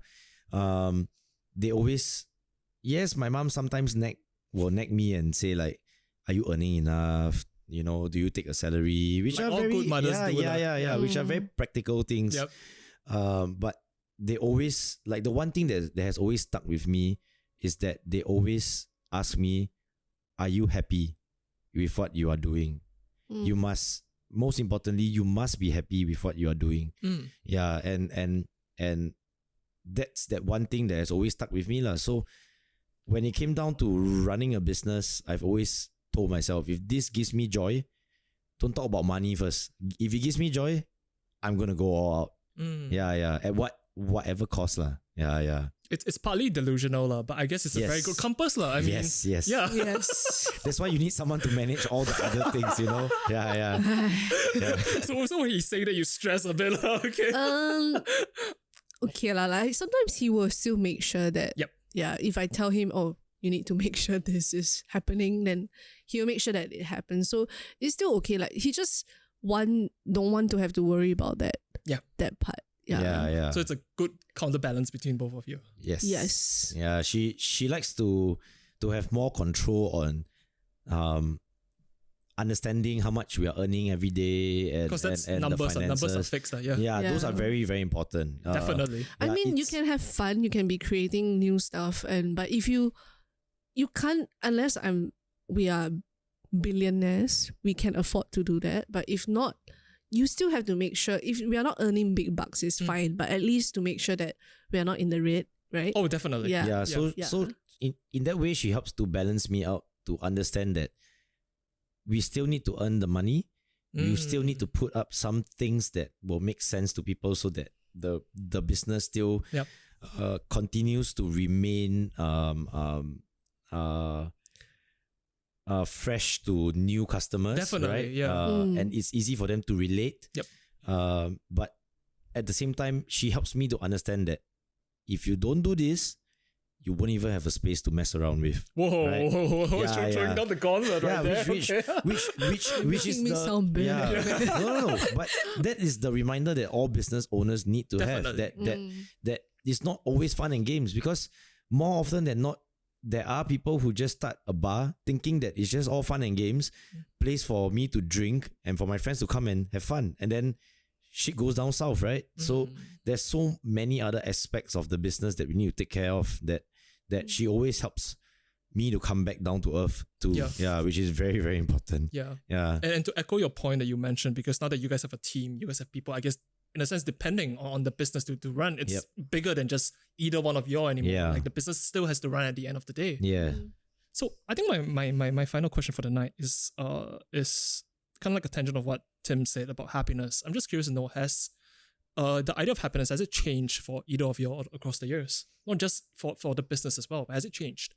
Like, did you have an initial idea of it? Like a very naive idea? Do you still retain that, or has it changed to become something else? I would say that happiness will always change for me. And I think that it will change according to Different stages of life. and what we have ahead of us. So I was happy, like super happy 10 months ago when this place first came up. It's like, yes, now I got a place. We can continue doing business, and this gives me joy. Then that bar was set a little bit higher when and the business was doing pretty well. Yep. And the bar goes a little bit higher when you know our house is coming in like 2 months time. Oh, tight. Okay. We've got our renovation starts this week, you know, and then that bar goes a little bit higher because now we have to make sure that more than ever the business is earning as much, so that we have that security of our pay each month, so that we can pay off like the renovation for the house. There's so many factors that would change how like that level of happiness. But I think for me, I always anchor my happiness down to that same point where like I feel all these other factors that come along the way will just be little spikes of excitement, which also can be a form of happiness. But I think my happiness level on a very practical scale is always at this same point where as long as I know that I go to bed well, I wake up and I'm still alive. The waking up is quite important. Yeah. Right. Yeah. You know, like it's quite important. You will never know. No. Okay, wait, but waking up, still being able to see, still being able to feel, touch, smell, being able to go to work, see my friends, do the same things that I always love to do. My family as well. I'm still together with Elaine, my dog as well. I think, and I still got my PS5. That is like that base level. That's the peak really, you can't top that. But knowing that I have all these things in place, I think that is where I'm already at the peak of my happiness. And I always remind Elaine as well that we should try our best not to allow our happiness to waver because of any problems that come up in the business. Because I think a very big part of that happiness can always fluctuate because the things that make you happy might tie back to money. And that money comes through the business. That sense of security as well comes from that at the same time, unfortunately, right? And that can really mess you up a lot. And the one thing I always try to remind myself as well as Elaine is to not allow anything with the business to fuck with that level of happiness. Definitely. Like always anchor yourself at these few things that make sense and will not be so easily wavered. And be happy with just these things, and then work your way up from there and start being more efficient and productive from just that level of happiness. Because I don't think you can ever quantify it, right? And it will always come when something new comes. Like it will always spike, right? So I try not to allow myself to get too overly excited about stuff like that. And when things don't happen, and I don't feel good. Yeah. It's interesting you mentioned, because unfortunately I think the brain kind of just, you have emotions, spikes of emotions, but it just goes into equilibrium. Meaning it just goes back to the same. Yeah. So I guess from what I can hear, it's like, in a sense, like an appreciation of even the little things, like just waking up, just everything's okay, and just going to work. That's a very good foundation to be contented. I feel that's very important, and that's something that I got when I was working in a special needs school a long time back. That was something that is still something that's very close to my heart. Yeah. And having gone through that phase of my life, seeing how parents feel, how kids are like, and how fragile life is. You would see a kid one day and the next day, boop, the kid dies. And it's just that simple appreciation of the things that you have and the things that can never be taken away from you. I feel like that is where happiness should always be at. Just that appreciation of life. Yeah, it's very important for me. Yep. What about you, Elaine?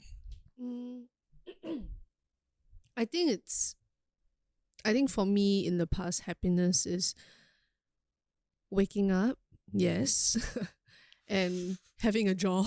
Yeah, like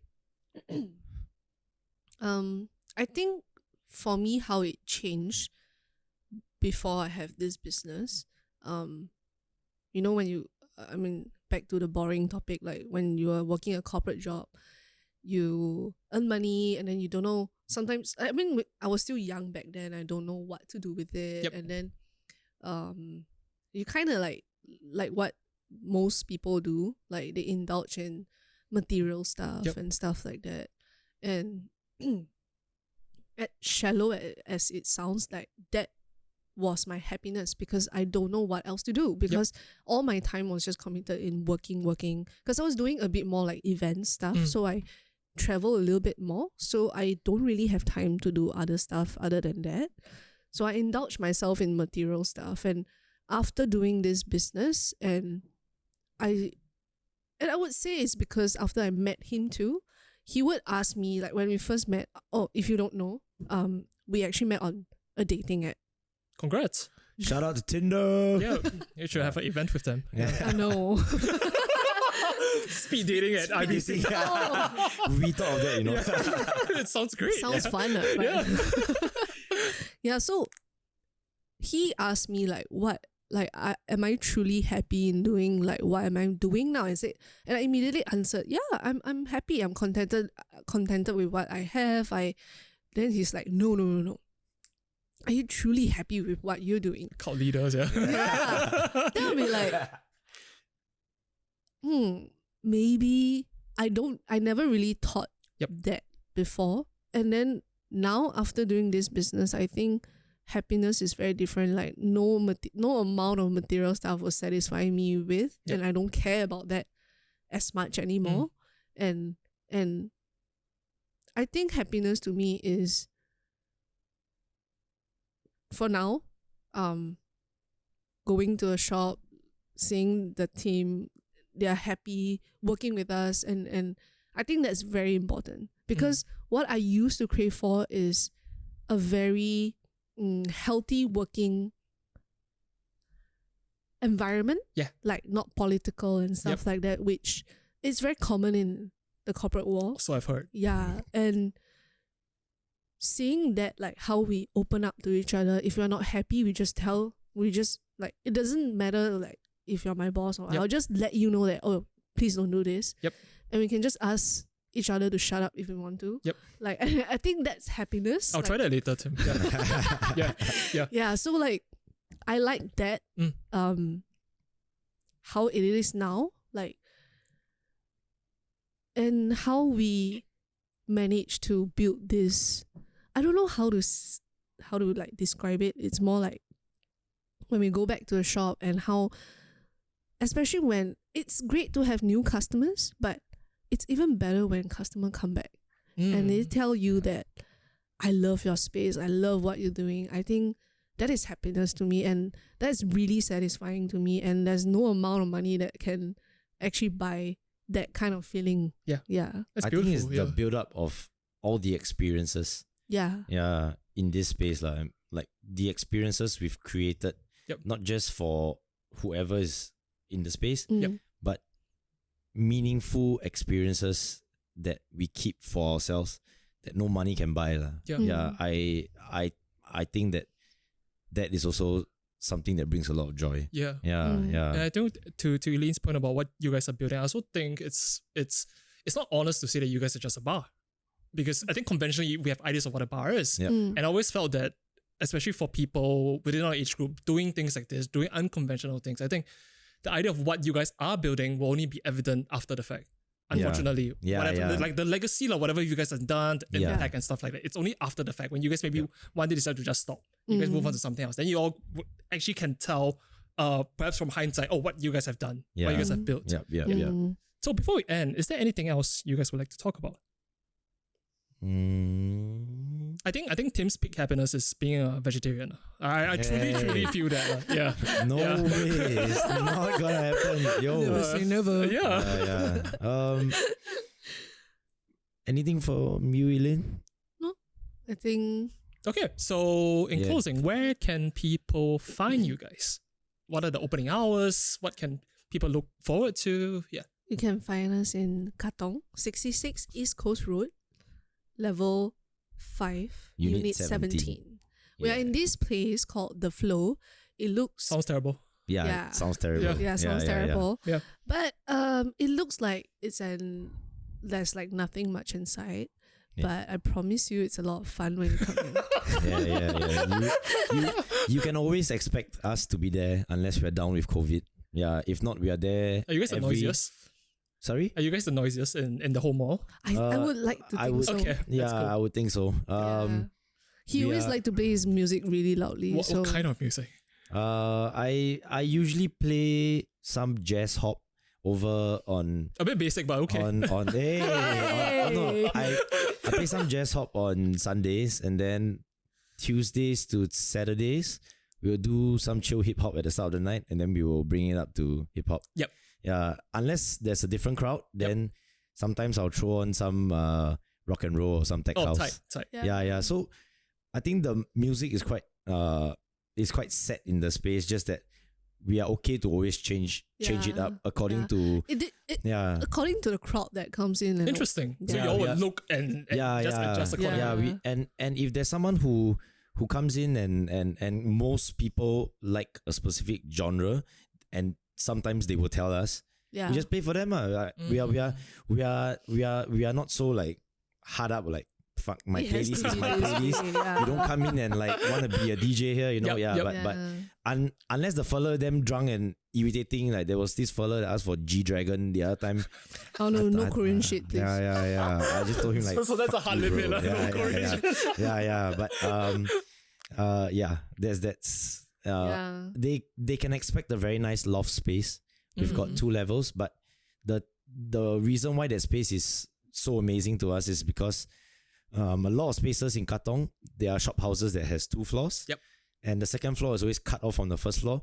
But because we have it's a loft style space, we fell in love with it because we wanted noise to travel around the space. It's a Interesting. very open space. Noise from upstairs and downstairs just travels around. We've got an open kitchen. So I'm not somewhere in the back. We are always in the front. We've got the bar and kitchen is just in the So all these were all intentional Yes. design choices. Yes, lah. because in our previous space, I used to be in the kitchen at the back. Yeah. And then whenever friends come, It's like, where's Tim? Where's Tim? Where's Tim? Yeah, you know, and I was always yeah. stuck and I couldn't come out. Yep. So the open kitchen is right smack in the middle of the entire space. So when anyone comes in, It's like, I'm hey, there. Tim. Yeah. That's tight. Yeah. Like any new customer comes in, I'll be like, hey, what's up? Hello. You know, so everybody in the space gets to greet every customer that comes Yeah. in. Friends who want to chit chat, if they like the food, they can shout down from upstairs like, "Hey, bro, the food's good," you know. Yeah. And it just creates a more open space for new customers to feel that, hey, this place is quite chill. Yeah. You know, yeah. can chit chat with the people that work here. Yep. Yeah. So that's what it's very intentional in how the space is laid out. Yeah. Yeah, it sounds like a beautiful time. Thank you for both of your time and for the beer. Thank you for the Thank conversation. you for having us. Thank you for having us. Thanks for listening. We hope you enjoyed the episode and feel inspired. If you enjoyed what you heard thus far, do give us a follow on Instagram. And don't forget to share and subscribe. Stay tuned for the next episode.